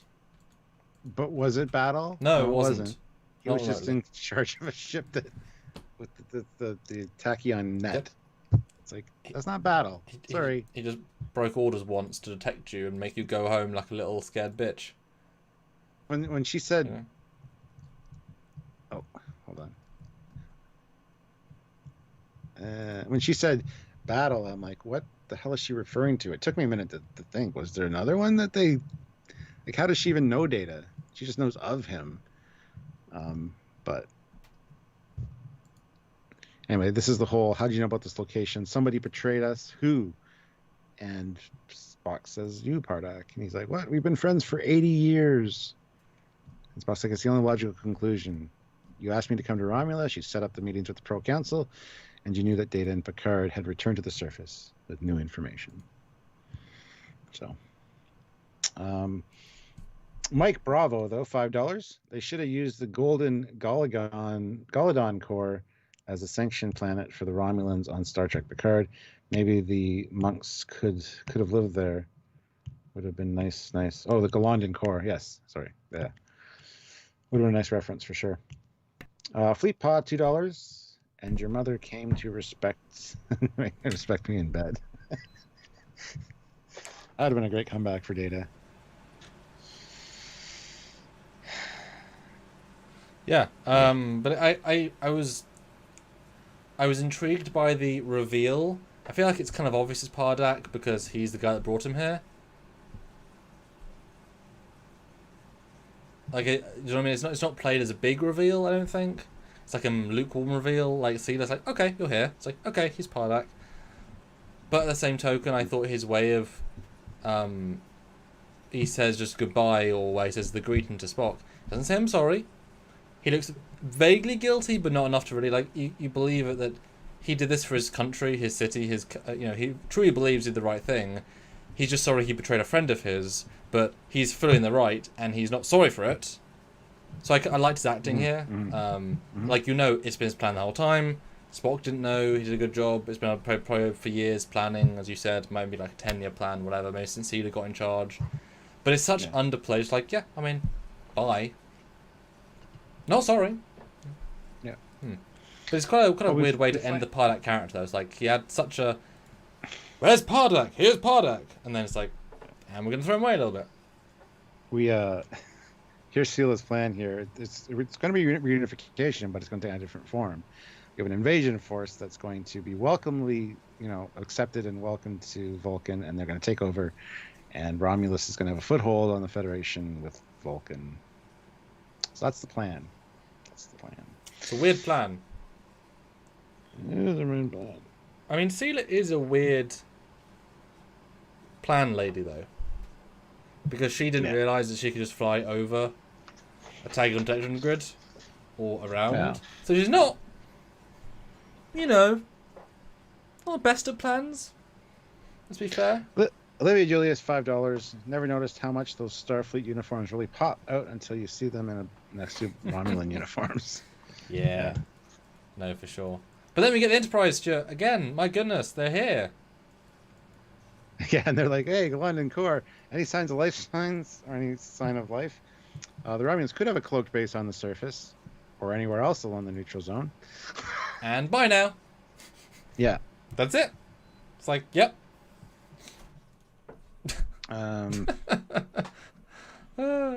They just like, we haven't seen Enterprise in 8 minutes. Let's bring him back in. Dear me. Yep. Then we get the Sela playing on her Game Boy. Sorry, I just got to finish this level. No, but she's writing a speech for Spock and says, hey, I want you to read this. I like how she says, too, I like to write, but I don't get much of a chance to do it in this job. And Data's like, maybe you need a new job. Oh. But anyway, then Spock's like, I will not read this or any other statement. I just love the way he does it, too. It's like, no, I'm not doing this. Well, we'll kill you if you don't. You're going to kill us anyway, so I choose not to cooperate. It's great. I mean, I came here knowing I was probably going to die, so... I think this scene is sad because Denise is great. For what she's given, she does the humour well, she does the angst well, she's great. Spock is great, Data's great, Picard is great. This shouldn't be 10 minutes left of the episode with very little setup to this specific relationship. This should have been the culmination of 2 hours of epic machinations, you know? Mm-hmm. There's so much potential here, you know? It's frustrating. It's frustrating. Yeah. It's still good, but it unravels the more you think about it, as we said. The plan's bad, the execution's bad, the logic's bad, the lack of logic's bad, the uniform's chunky. And I guess the Romulan hologram stuff isn't as advanced as the Federation, because they're like, oh, we'll use the holographic Spock based on, you know, scans and shit we've been taking the last couple of days. But unfortunately, it won't be, you know, interactive at all. Can't answer questions. And did you really expect Spock to read this thing and answer questions? Like, the answer to the first question would be... Mr. Spock, are you serious? Sorry, Romulan Cadet, are you serious? Yes. Absolutely not. This is an invasion force. Next. Mr. Spock, Tal Shiar Weekly. Have you heard of the Jat Vash before? I have not. Oh, Mr. Spock, Jat Vash Weekly. Like, seriously, what did they expect? Like, you can get somebody to read something, sure, under threat of death, but then once somebody asks a question, you're unscripted, essentially. You can say whatever the hell you want. I'm sure you'd probably die, but then everybody would see you die, or the transmission get cut. Like, you'll have a chance to get something out, you know? And if you have a hologram, use a hologram 100% of the time. People can't tell through a screen. Yeah. Like, you've got the main plan here. But also, 2 notes on that. I love your reference. I'll double down a little bit. This thing isn't interactive. Why did that Romulan Vulcan ambassador lady who defected, who was actually a Romulan, sorry, why didn't they steal the Leah Brahms holograph technology, who fell in love with frickin' Geordie in one day? And this bitch can't even talk? This Spock? Like I said, I don't think the Romulans have as advanced holographic technology. It's awful. Second, this would be such a good payoff if Sela had been his contact the whole time. So she expected a Q&A because he was fully invested. And only the reveal, and then it's like, well, you were going to do a Q&A, which would be a fun idea of him doing a Q&A. But it's a silly... I mean, it's a forced setup for the later fix. It was like, what? Okay. Yeah. Well, if Picard's like, you're not going to fool anybody with this. She's like, we don't have to. We just have to throw them off long enough to get entrenched in there. And once we're in there, we're good. It'll be hard to get us out, she says. Which I like that she's cognizant this only worked for a few minutes. It wouldn't be hard to get them out, though. Vulcan's near the heart of Federation territory, first of all. So, yeah, they entrench on Vulcan. They don't have supply lines coming from Romulus to support them, so they're basically screwed. They got the troops, a couple thousand troops that are there. All they have to do is the Federation will just set up a blockade around Vulcan. I don't know. I don't see the plan wouldn't work. That's what I'm saying. Well, let's dissect the plan for a second. So the plan is literally to send 2,000 ground troops, right? That's it. Yeah. And no military ship support. I mean, I guess there's a Deredex cloak next to it, but that's irrelevant in the grand scheme because that wasn't the plan. Anyway, so they beam down to the let's assume they actually meant the Vulcan Senate High Council building, right? Okay, so you've now stormed the White House and you've taken all the people. That's got a hostage situation, not a now you work for us. Yeah, exactly. They're not going to do what you say. They're not going to want unification, and I don't think any Vulcans are going to side with you and therefore be run by you. There's no plan here. It's an invasion where you're going to get massacred. Yeah. That's it. And why does she think, I think she says, it's unification if they like it or not, basically. And it's like, no, it's a hostage situation. And you're baddies. And do you think that this is going to ingratiate you into the Vulcan people, that you stormed their capital and took their people? And Spock, who you may or may not have killed? She's not a smart woman, Stuart.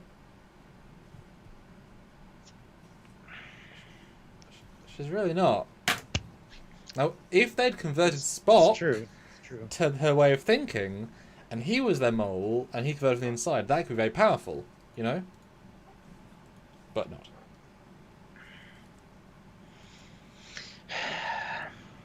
It would almost be worth having the holographic Spock say, I have been a Romulan agent for 60 years, da-da-da-da. And then when the real Spock actually does make his appearance and says anything, nobody would believe him. I mean, yeah, undermine him somehow like that would work. I mean, but anyway. So Sela leaves, and they're like, are they aware that we have access to their computers? Oh, I don't believe so. Oh, we got to create a diversion. Great. You know what's really awkward though in this scene? Everything. Well, Sela and the two guards walk out, but there's another guard in the other room on the other wall, and they're watching them discuss this, and no one seems to recognise there's another guard here waiting, and he just lets them do it. I guess it was a sympathiser or something. Why do they leave them unguarded? Because it's the heart of like their central intelligence. I don't know. Federation flagship captain, the android who the Jatvash want to kill, the entire linchpin to your plan, the head of the Unis motion, and a legend. And a legend. Yeah. 3 of the top, and you lost against them both times you fought them, Sela. Yeah. Not one guard or one security camera. This is Romulus. This is her office. Shit. Or the proconsuls. Either way. It's like leaving somebody in an office in the Pentagon. They're not going to really be able to do much. So, well, Shannon Nash though says you're assuming that there are no Romulan sympathizers on Vulcan. Well, of course there aren't Romulan sympathizers on Vulcan because that's illogical. Well, I doubt very much that there are Romulan sympathizers on Vulcan. And sympathizing is different to, we'll say no to our own current government and let the Romulans take over. Like this isn't all hail our new overlords. Yeah, all power to the engines. That's why you said that. It's just, and even if there isn't going to be millions and millions. There's going to be hundreds and hundreds. We get a sense of how small the movement is on Romulus. It's going to probably be smaller on Vulcan, Anton Smith throws in $5. A shout out to all the mods tonight. Thank you so much for all you do and keep the chat friendly and welcoming. Thank you very much, Anton. They do a fantastic job, so thank you to all the mods. And Gareth Rooney, €5. Agreed. Never understood how 2,000 troops would take a planet. It took 40,000 German military to occupy the tiny Channel Islands. Yeah, wow. Exactly. Yeah. And they didn't have like transporters that could beam them out from orbit if they needed to. Fleetpaw, $2. The sheer effing hubris. Yeah. All right, so back on the Enterprise, and they detect 3 Vulcan ships entering the neutral zone, and they're on a course for Vulcan, but they don't seem in a hurry. They're only moving at warp 1, Commander. Not just that, but they managed to pass through the entire neutral zone in a few hours at warp 1. Yeah. Which implies that at warp 8 it'd be seconds. Which implies what's the point of having a neutral zone if it takes you seconds to cross? That ain't no neutral zone. That's a neutral road. Step. I mean, just warp 4. Warp 4's fine. They say they're escorting the peace envoy and to monitor subspace channels because Spock's going to be making a announcement soon. They asked Geordi if this is the missing ship. He can't tell. But yeah, so Riker's like, okay, let's get over there. Let's head towards the Vulcan ship shenanigans. And Worf's like, but the captain's orders were to stay here. And Riker just rebuffs him and says, engage. So poor Worf getting said no to. Jarzia, though, $5. Every 20 million troops, even 20 million troops, seems vastly inadequate to hold a core world of the Federation. That one is worse than the Tachyon net in Redemption to me. They're both stupid, but yeah. Is there anything to say about the scene where they decided to go check out the Vulcan ships? No, it's simple. Okay. But the team walk in being like, oh yeah, we've got to leave a guard. And then the Riker maneuver, this bad hair day maneuver. That was kind of funny though. It was. It's blatant, but in a good way. You're not given time to think. Although, boy, what a colourful door! I just noticed, I noticed it in this part last time. I was like, wow, they really went all on the door architecture compared to everything else in their room. Goodness. Yeah. And I like how Sealer doesn't even hesitate to kill, because as we know, disruptors don't have stun; they kill. So she's like, murder, murder. Oh, it doesn't work. And boy, those side guards, and then they cut to them. They're the shittiest guards ever. They're the most static. Like, oh look, guard. Oh look, baddies. Pew. You know what I mean? At least Celia gets behind a chair. It's just so awkward, and this director can't direct action scenes. That's the problem with visual effects. Like, they've got to be on tripods at this point in the timeline in history. You know, the effect's good going through them. That's all good. Just it's so static and dull. And then they take them out effortlessly, despite these being a personal guard of Sealer, one of the top military commanders of the Roman Empire. Done. It's anticlimactic and simple. Yeah. And a punch. Now this is Jean-Luc Picard. How many times has he punched anybody? This is a, hey, cowboy, cowboy, whatever the hell it's called, I forget now. But anyway, yeah, punching like Kirk. I don't know. And then Spock's like, I'm not really familiar with Romulan disruptor settings. I assume that was a joke. Yeah, I assume so. This will kill you. You know that. Move on. Yeah. Oh, cowboy diplomacy. Sorry, that's what it's called.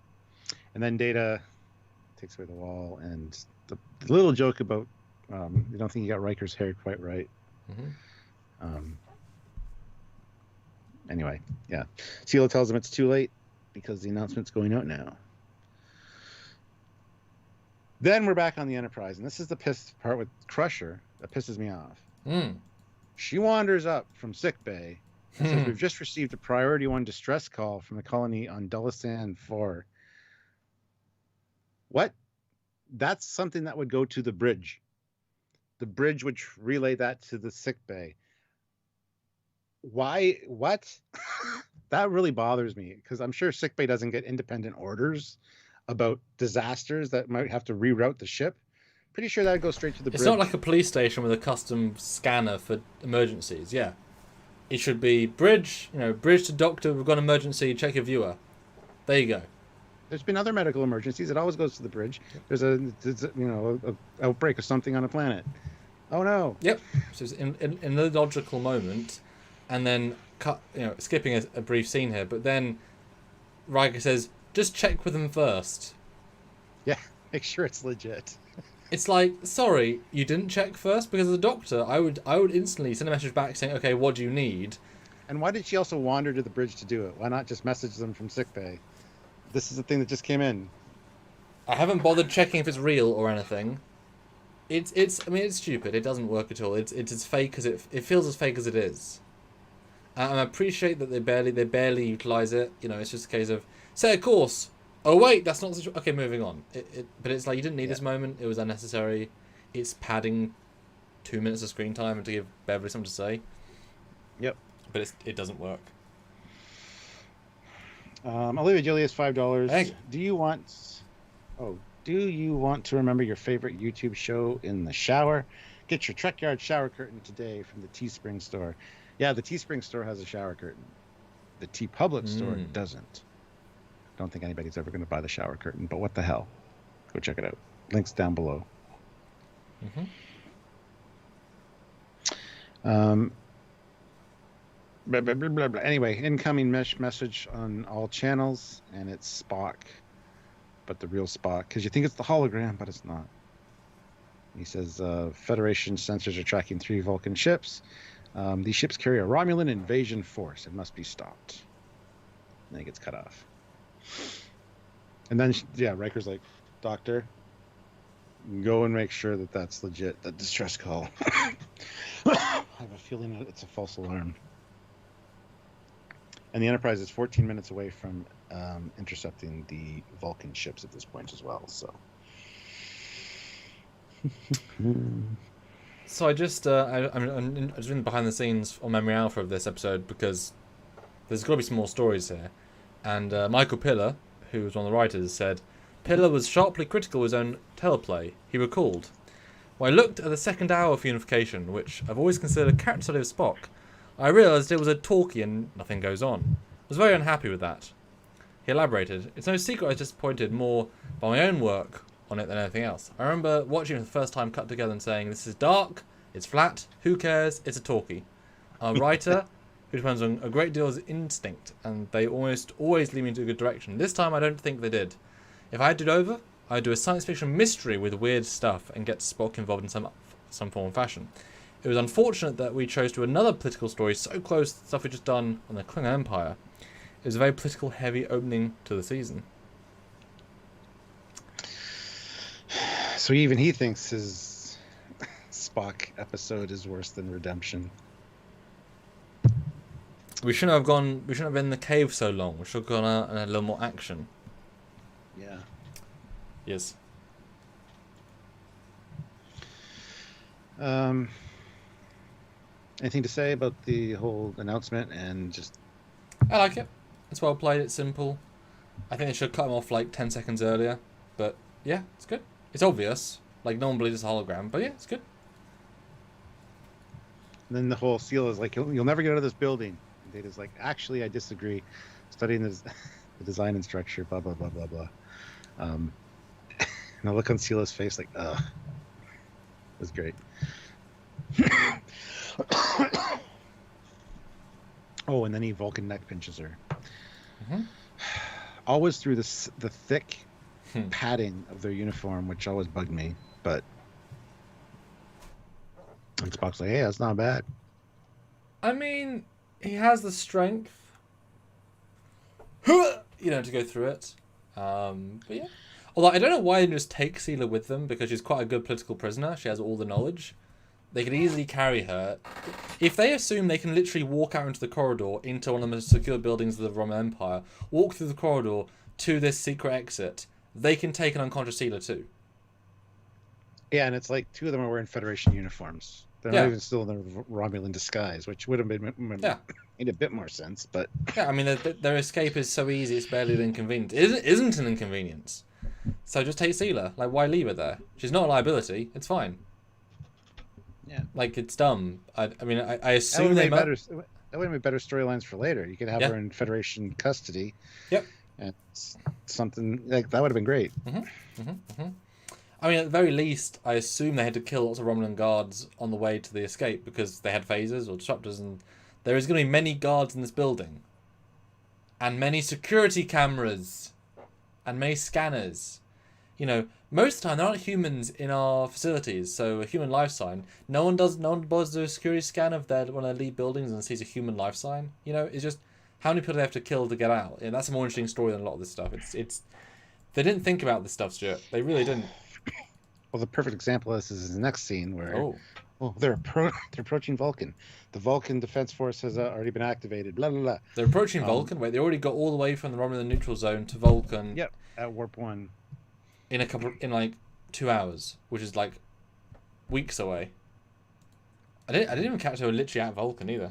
Oh no, they said they're nearing Vulcan, but and then it says the Romulan forces. The Vulcan defense vessels are also responding. Riker says they're not taking those Vulcan ships home with them. Well, not Warp 1. Yeah. Let me see the ships on screen. They look kind of cool. A Romulan warbird decloaks and basically blows them up. All 3 of them. They're like, they're shocked. Like there were Romulan troops aboard those 2,000 Romulan troops. And yet another Romulan treaty violation of them in Vulcan space. No political consequences. It's all good. It's all good. But it is that I think is a successfully very dramatic moment. I think we as the audience are thinking they're not going to. They just massacre their own people in absolute cold blood. You can't get more cold blooded. It would have been nice if they had beamed them over, but that's fine. Just it plays very powerful. I actually think they succeeded. Olivia Julius, $5. Fleet Paul wants to see 125 likes, but I think we are going to do better than that. I want 126 likes before the end of today's live. Well, I mean, we're one away. Yeah. And Fleetpaw, $5. Taking Sela would have made good storylines for the Dominion War during DS9. Missed opportunity. Hell yeah, absolutely. And guys, we are $28 away from a good number and 24 likes. That's my final numbers. $28 and 24 likes. I think that's good. What do you think of the killing the strike troops scene? Like that moment. It was great to see them be fired on and destroyed. But the whole, they'd rather destroy them than have them taken prisoner. What's it matter? They're not going to give away anything we didn't already know, I guess. But well, my assumption is that, and this makes it even worse, that these are like top tier people. Because who are you going to send except top tier people? And so you might be killing like the best of the first guard of Romulus, which makes it even more harsh. But then they also know the most. Mm-hmm.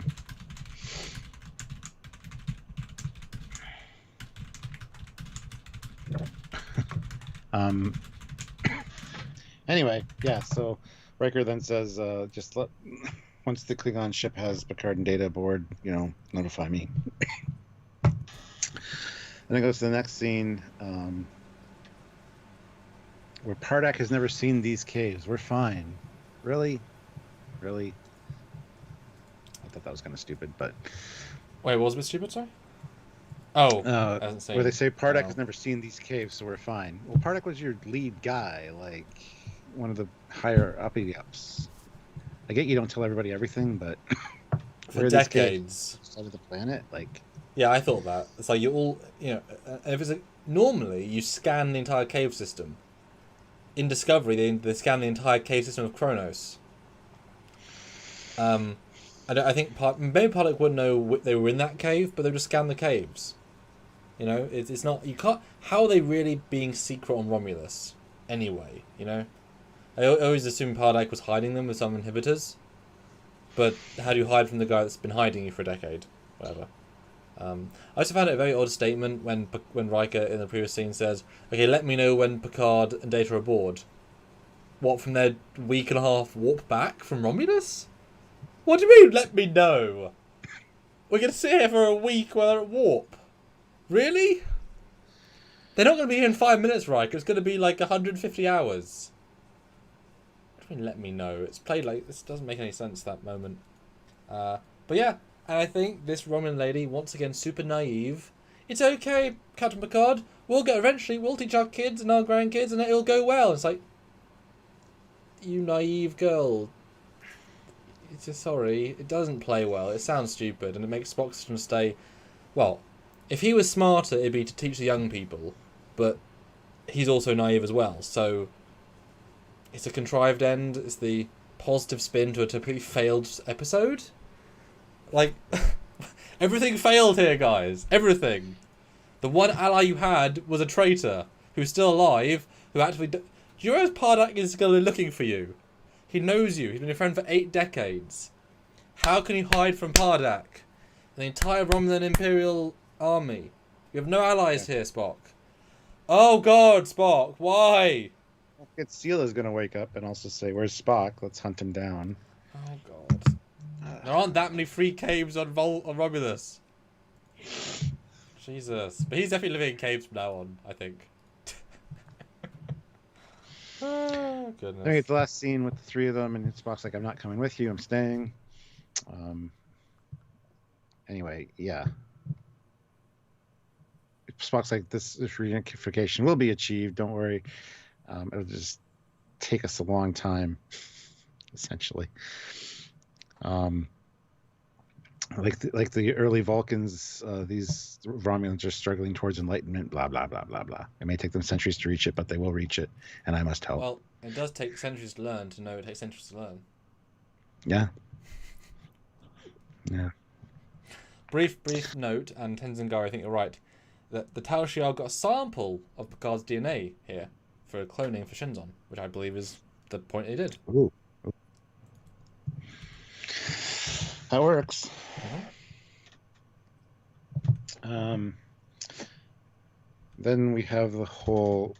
The irony is, you probably know Sarek better than I do, as we chose that never meld. Picard's like, I offer you the chance to touch what he shared with me. And there's Vulcan mind meld, and Spock looks like he's in pain, but he's actually crying. Pain! That's great. Oh, I found this odd because that's not his placement of fingers are wrong for a mind meld. That's not. He's doing it slightly wrong. I mean, yeah, it's not a mind meld so much as touching your mind, so it's a little, but still, you know how to do mind meld better than Nimoy. 2, Patrick's acting is very weirdly. Oh, weird choice. But I kind of like the fact that Spock just gets really emotive because he's touching the disease-ridden brain of his father, who had emotions.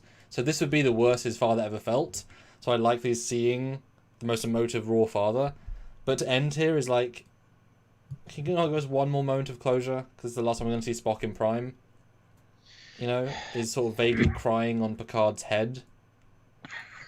It's not quite the epic way, you know. Like, I wish he'd left and said, now I know.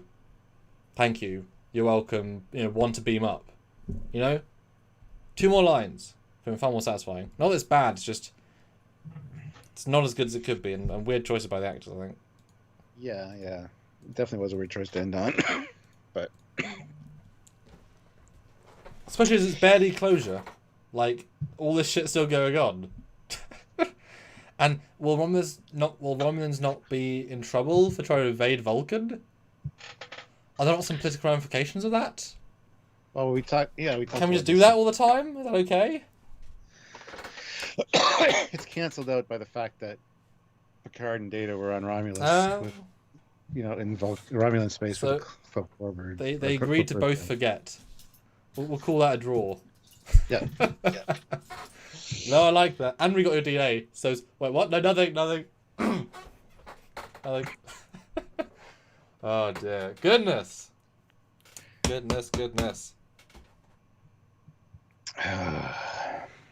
Yeah. Guys, $28 and 10 more likes. Now, I want to hear you guys' scores. Both. Well, actually, quick poll here out of everyone who's here. Did you like Unification Part 1? Unification Part 2 more? That's a very direct way of asking that question. Do you like Unification 1? Unification 2 more? Watch them back to back, side by side. We have a direct comparison here. Which do you prefer, Unification 1 or 2? Let's say right now, and then tell us your scores for this episode for both this season and all seasons of TNG. I want to know. So Eugene puts in 250 rubles and says, Picard, crap, I thought Michael Burnham was a bad hallucination of Sarek, but Spock knows her as well. And then Spock ends the mind meld and says, he knows about Michael Burnham. Gotta kill him. He knows. No one can know.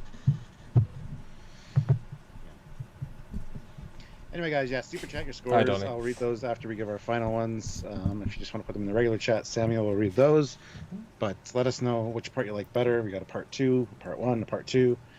So that's a few there. Part 2, part 1, good setup. Part 3, Olivia, get out of here. We've already reviewed that one. If you want to go look it up, go ahead.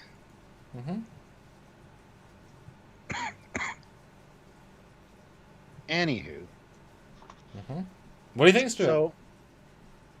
So, now having heard Michael Pillar's opinion of it, it's like, yeah, that makes a lot of sense.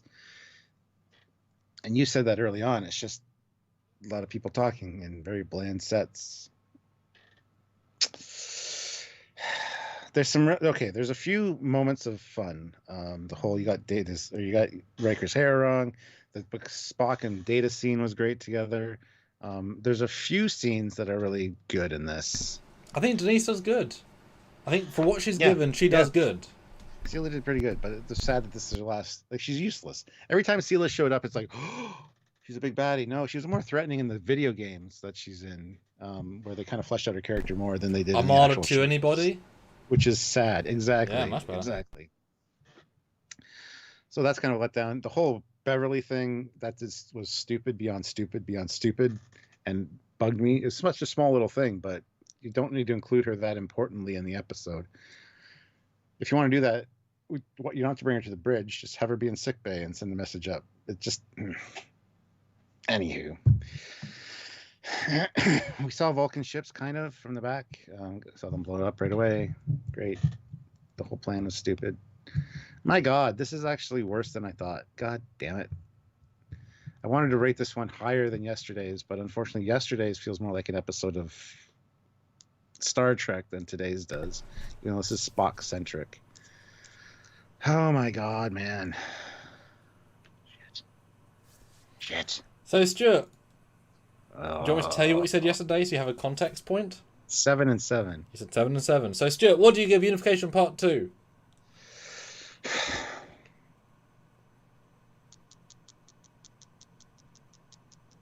Oh, Be honest, Stuart. Be honest. You're not going to remember what you thought in 6 months, so be honest now. 6.5 out of 10 for both. I gotta. Unfortunately, I mean. And do you like? You said yesterday you liked Part 2 more. You were explicit. Yeah, I thought I would. I thought I did. And you had watched it. You had just seen it. Yeah, exactly. But you're right. Like, it's just there's not much going on here. It's very cheap, slow and plodding. Like cheap. Wow. Yeah. So that's where I stand. Those are my scores. Leonard Nimoy back was great, but you're right. The way he played Spock was kind of odd as well. So it makes sense. I just wish they gave more emotional context. And Mike Pitt also said in a quote, "It's going to be a character study for Spock." It's really not. Yeah. It really isn't. He's a different Spock, acting different without a personal motivation beyond Kittimer. It really isn't. Like, oh my God, Stuart, what if, right? They'd started Part 1 with a shot of him and Pardak in the Star Trek 6 costumes. Film at the same time as the movie, because they filmed that like a year, like within the year. You start with them in the past, which they could have done very easily. Show him meet Pardak and build that connection, and then see him in the present. Like, you had the sets, the costumes, and the time. You could have booked that in.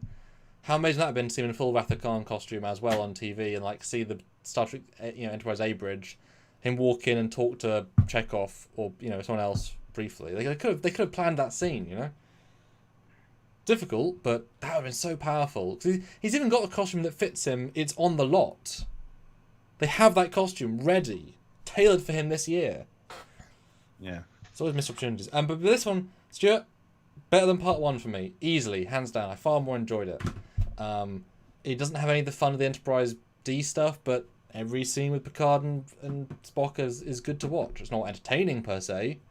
It's very flat. Very flat, but they're all interesting scenes. They are good actors. Once you accept nothing happens, nothing happens. But it's a good nothing happens. It should have been a lot better. There's clearly, they could only get Nimoy for one episode. It clearly should have been a two-part within both parts. It was clearly a rush job. It clearly wasn't well thought out. Mike Pillow agrees now. Like, it's worse than some of its parts. I say that Part 1. But Spock says meaningful things. And knowing how this ties in with later Trek, it's more meaningful rather than the promise of Spock. We get lots of Spock here. But the resolution's dumb, the plot with the ships is dumb, it's poorly thought out, and given how they have extremely well thought out episodes, it's shocking how they can have bad plots as well. It's a weird one, but you watch it. You don't watch it for the story. You watch it for Nimoy, which I normally give points against because that's all it is. Last week that was fair because there was no Leonard Nimoy, and Sarek was old and senile. At least Spock says interesting things, and he acts reasonably well. So much better than last week or yesterday's. I give a 5.5 and a 4.5 respectively for last week or yesterday's. I'm going to give this a 6 and a 6. So, 6.5 for this season and 6 overall. So a point and a point and a half better on both because it's definitely better than yesterday's. But I mean, lots of problems. I wouldn't choose to watch it again. It's not very entertaining. Like, you can fall asleep during this episode. Yeah. Let's be honest. Yep. At least the only thing that keeps you going is just the hope of seeing more Spock. Yeah, and at least Redemption had action. I mean, bad action is one thing. Yeah, it's just not very interesting to watch. I mean, potentially, they also thought Nimoy's in his 70s. He doesn't want to do anything action-y. potentially that was part of. I don't know what action it'd even be, but maybe they just said, oh well, all we can do is have them in rooms. Yeah, it's better than last week, and it'd certainly be a better payoff, but it should have been thought through. It feels like a Discovery episode, to be honest. Poorly thought out, and doesn't use canon as well as it could do, and Yeah. But I enjoyed it more. Yes. Let's see what you guys are saying in the super chats here. Let us know. Put your scores in now. Do it. I read Eugene. Eugene, 1,500 rubles. There you go. 6 out of 10. A lot of good dialogue, but a lot of missed opportunities as well. More unneeded scenes and more vibes of Star Trek V. Olivia Julius, $5. I give this a 3.5 out of 5. Or it's 3 captains and a half a commander out of 5. Fleet Pass Swiftback, $5. 9 out of 10 for both for me. Despite the stuff that didn't make sense, I found it to be enjoyable and good episode. The Spock Picard mind meld saved it for me. The last 3 seconds with no payoff? And no dialogue. Just wow. It's like saying Seela walking down the steps saved it for me. It's like, okay. Yeah. Sorry. And also Sarika Vulcan says I read that. Hi, Sarah. Yeah. Unification is one of those episodes that your imagination thinks was better.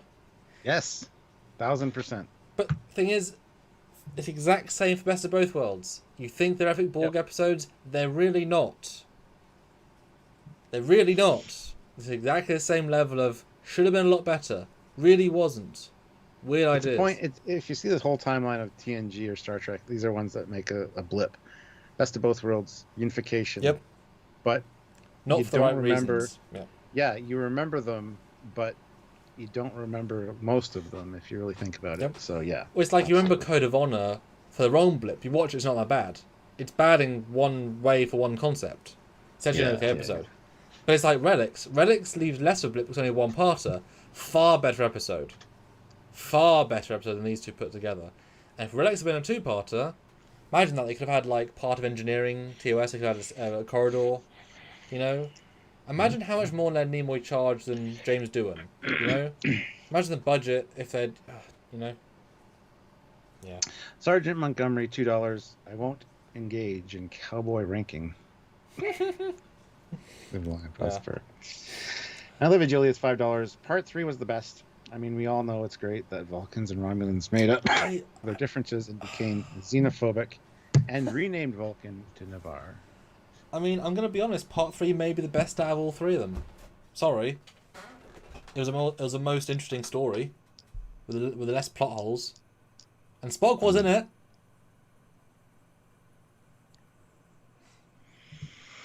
Maybe it was more interesting. Yeah, there's some good stuff in Part. All that political intrigue. The mum bashing her daughter was interesting, even though she shouldn't be in this timeline. Before we get to the non-super chat scores, yes, I would like another 4 likes. Get to 140 would be great. That's it.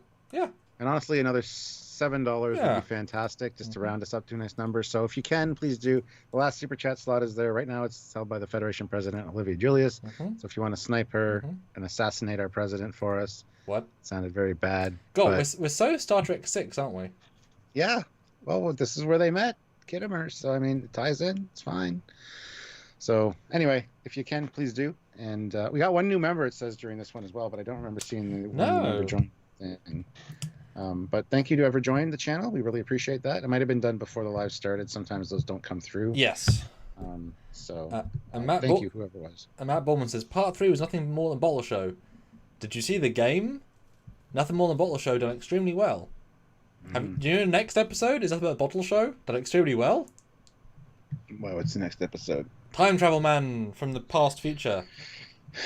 Oh, A Matter of Time with Max Headroom, yeah. Bottle Show. Fantastic. Yeah. That'll be next week, guys. But, all right, yeah. so... Matt Foreman, $7. Secret of Vulcan Furious Night. Oh. Nice. Yes. Dear me. So yeah, read some non-super chat scores and then we'll close out for today. Yes.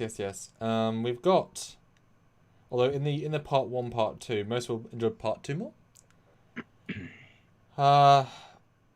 9 out of 10.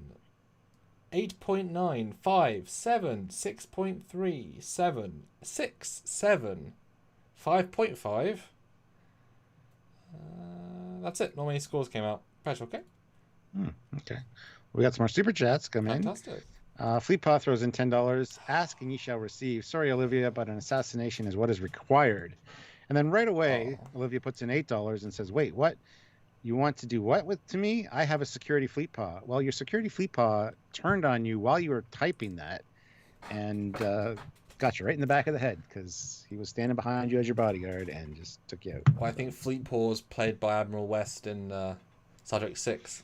You know, the assassin, Colonel West. Is the assassin is the one that you most trust. Yeah. It happens. But guys, have you enjoyed this 4 live week? We haven't done 4 lives a week since Discovery stopped. So I've seen you a lot, Stuart, this week. You have. Hi, man. Yeah. And you guys are going to see more of me if you tune in tonight at 10 p.m. Eastern Standard Time because I'm still doing my live Friday night hangouts, trivia thing, whatever you want to do. We'll call it, because stop by, we have fun, we just chit chat and just hang out. So if you can, please join me for that. I sometimes have it on the second monitor as well when I'm staying awake a little bit too long on a Friday. Sometimes. Ooh, he listens to me. I gotta be nice what I say. Well, you know. Fleetpaw, $2. Snipe again. Mark Lawrence, $5. One president to assassinate another. Yes, Mark is one of our other presidents as well. So thank you so much. I mean, they have the president's box together. So of all the way people could snipe them, it's a president because you just have to walk up to them in the VIP lounge. Mm-hmm. Or if they share an office, you can kill them and then just say diplomatic immunity. I pardon myself. But it's, you know, yeah. I mean, do they share the same office? Do they have the same keys, or is it 2 different offices? I felt that would diminish the. So I think they share an office. It's like a honeycomb office setup. They all have like equal, room, and they all walk out into one hallway and have to face each other. And that's where the coffee is. Take rock, paper, scissors to see who is in charge that particular day. Shall we go to war? I want yes. You want no. Rock, paper, scissors. Yes. That's how all decisions are made. Olivia Julius, $5. Ala Moraine, count to 4. Ala Moraine, then 3 more. Ala Moraine, if you can see Ala Moraine, you'll come with me. That's such a harsh snipe. That's like, I know, so rude. But Ozzy Medeiros, sorry, $5. Happy birthday tomorrow, my Federation President, skeleton hands. Happy birthday tomorrow, me. Was it your birthday tomorrow, Ozzy? Happy birthday in advance! Everyone's happy birthday to President. Please, guys, happy birthday. That thing you can't find. Wow, when did Trekyards become so Discovery? What does that mean? What does that even mean? I don't know. But I was going to say, though, we've only got just under a month until we start the many lives and many videos again for Lower Decks Season 2. So, last bit of calm before the storm. Yes. Olivia Julius, $1. Olivia Julius, $1. Fleetpaw Swiftback, $2. I have betrayed the presidents. Olivia Julius, $5. Kill the Fleetpaw first. Matt Boardman, $2. A2 Brute. Sergeant Montgomery, $2. From a cloaked Tal Shiar sniper position. Snipe? That reminds me of Elite Force 2, where there are cloaked Tal Shiar agents. Yes. Olivia Julius, $1. So the president has a lot of super chats. Oh, Fleetpaw, $2, is immune to phaser fire. That's an ability. But what are disruptors?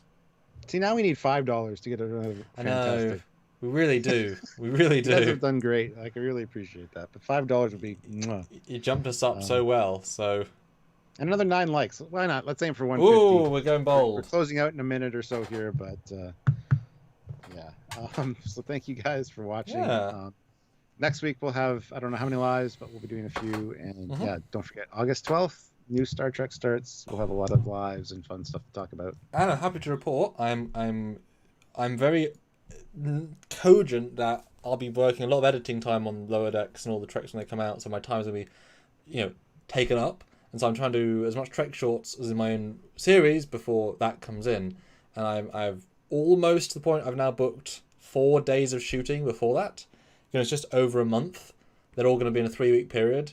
And so those that are following the Trek Shorts project, I have got a provisional plan to film with Nim for a full weekend, doing short number 4. I've got a day booked with both Nick and Marcus. Nick flying in from Scotland for the first time to the home studio to film a bonus short, a mini short. And also filming with Marcus and Killian the Stargate short, day 1. I've had to budget it for 2 days now, because of reasons, but I'm sure it'll be better. And that'll all be before, and I may or may not, and it looks like I'm going to be flying to Scotland myself the week before Lower Decks to film a thing for Nick. And so I'm going to have flown back from Scotland like 36 hours before Lower Decks. So I've done a lot of Trek filming before we talk about Trek. So I'm going to be pooped that week, and then Lower Decks starts right as I fly in. So, wow. The last week of September, while New Trek is on, I'm going to be in Chicago for about a week and a half. So we're going to have to schedule our filming and lives a little bit differently, maybe 1 or 2 days off. But goodness, that's a whole other thing. I need to hear about that. Anyway. Yeah. Olivia Julius, $5. Happy birthday, President. There's a fleet paw on a stick. The Trek reviewer says Trekyards is the JJ verse of Trek reviewers. That's really rude, man. That is a bit mean. What does that even mean? That's an insult. Oh. We thought we liked you, Trek reviewer. We thought you liked us. Well, we got all the sniper fire flying around. Maybe one will hit him. Just kidding. Just kidding. That's mean. Ozzy throws in $4. Bang. Would it be great if Stuart does a super chat from Trekyards saying Trek reviewer snipe? It was like, oh my god, it happened. Olivia Julius, $1. Sergeant Montgomery, $2. Phaser set to snipe. Olivia Julius, $1. Fleet Paw puts in $5. Photonic torpedo snipe. I win there. Look at me. I'm the president now. Look at me. I am the president now. Yes. What's that from?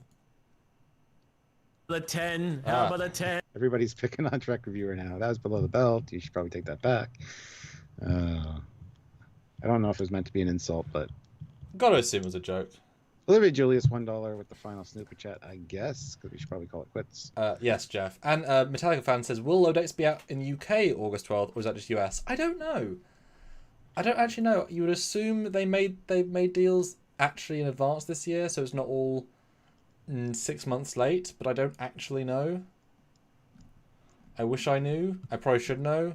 The person may or may not send me files again. I don't know how. Last time, I don't know. We'll get it sorted, but I wouldn't be awkward if I didn't get the files. That'd be really awkward. Just like, I haven't seen it, Stuart. Well, let's not talk about that. No. But anyway, thank you guys so much. Yes. It's been a great live. Yeah. We're not at 150 likes yet, but we're close with 7. So if you're watching this after the fact, hit like. Olivia just threw in another $1 to finalize her snipe or last super chat slot. So we're gonna call it quits there, and we'll see you guys. Hopefully you'll see me tonight. You'll see us tomorrow or next week. But holy shit, Sergeant Montgomery, $2. Hey, Trek reviewer, smile and wait for the flash. Trek reviewer says, I'm sorry, but I am wearing a personal force field. That's a good ability to be wearing a life support belt. Good job. Fleet Paw Swiftback, $2. The Trek reviewer was sniped by Fleet Paw. And Olivia Julius throws in $1 again with the last super chat slot. President Julius. She's probably yelling at us to end it. Yes. So Thanks so much, guys. Till next time, he's Commander Cock. He's got a Foley and he was Spock. Bye, Spock.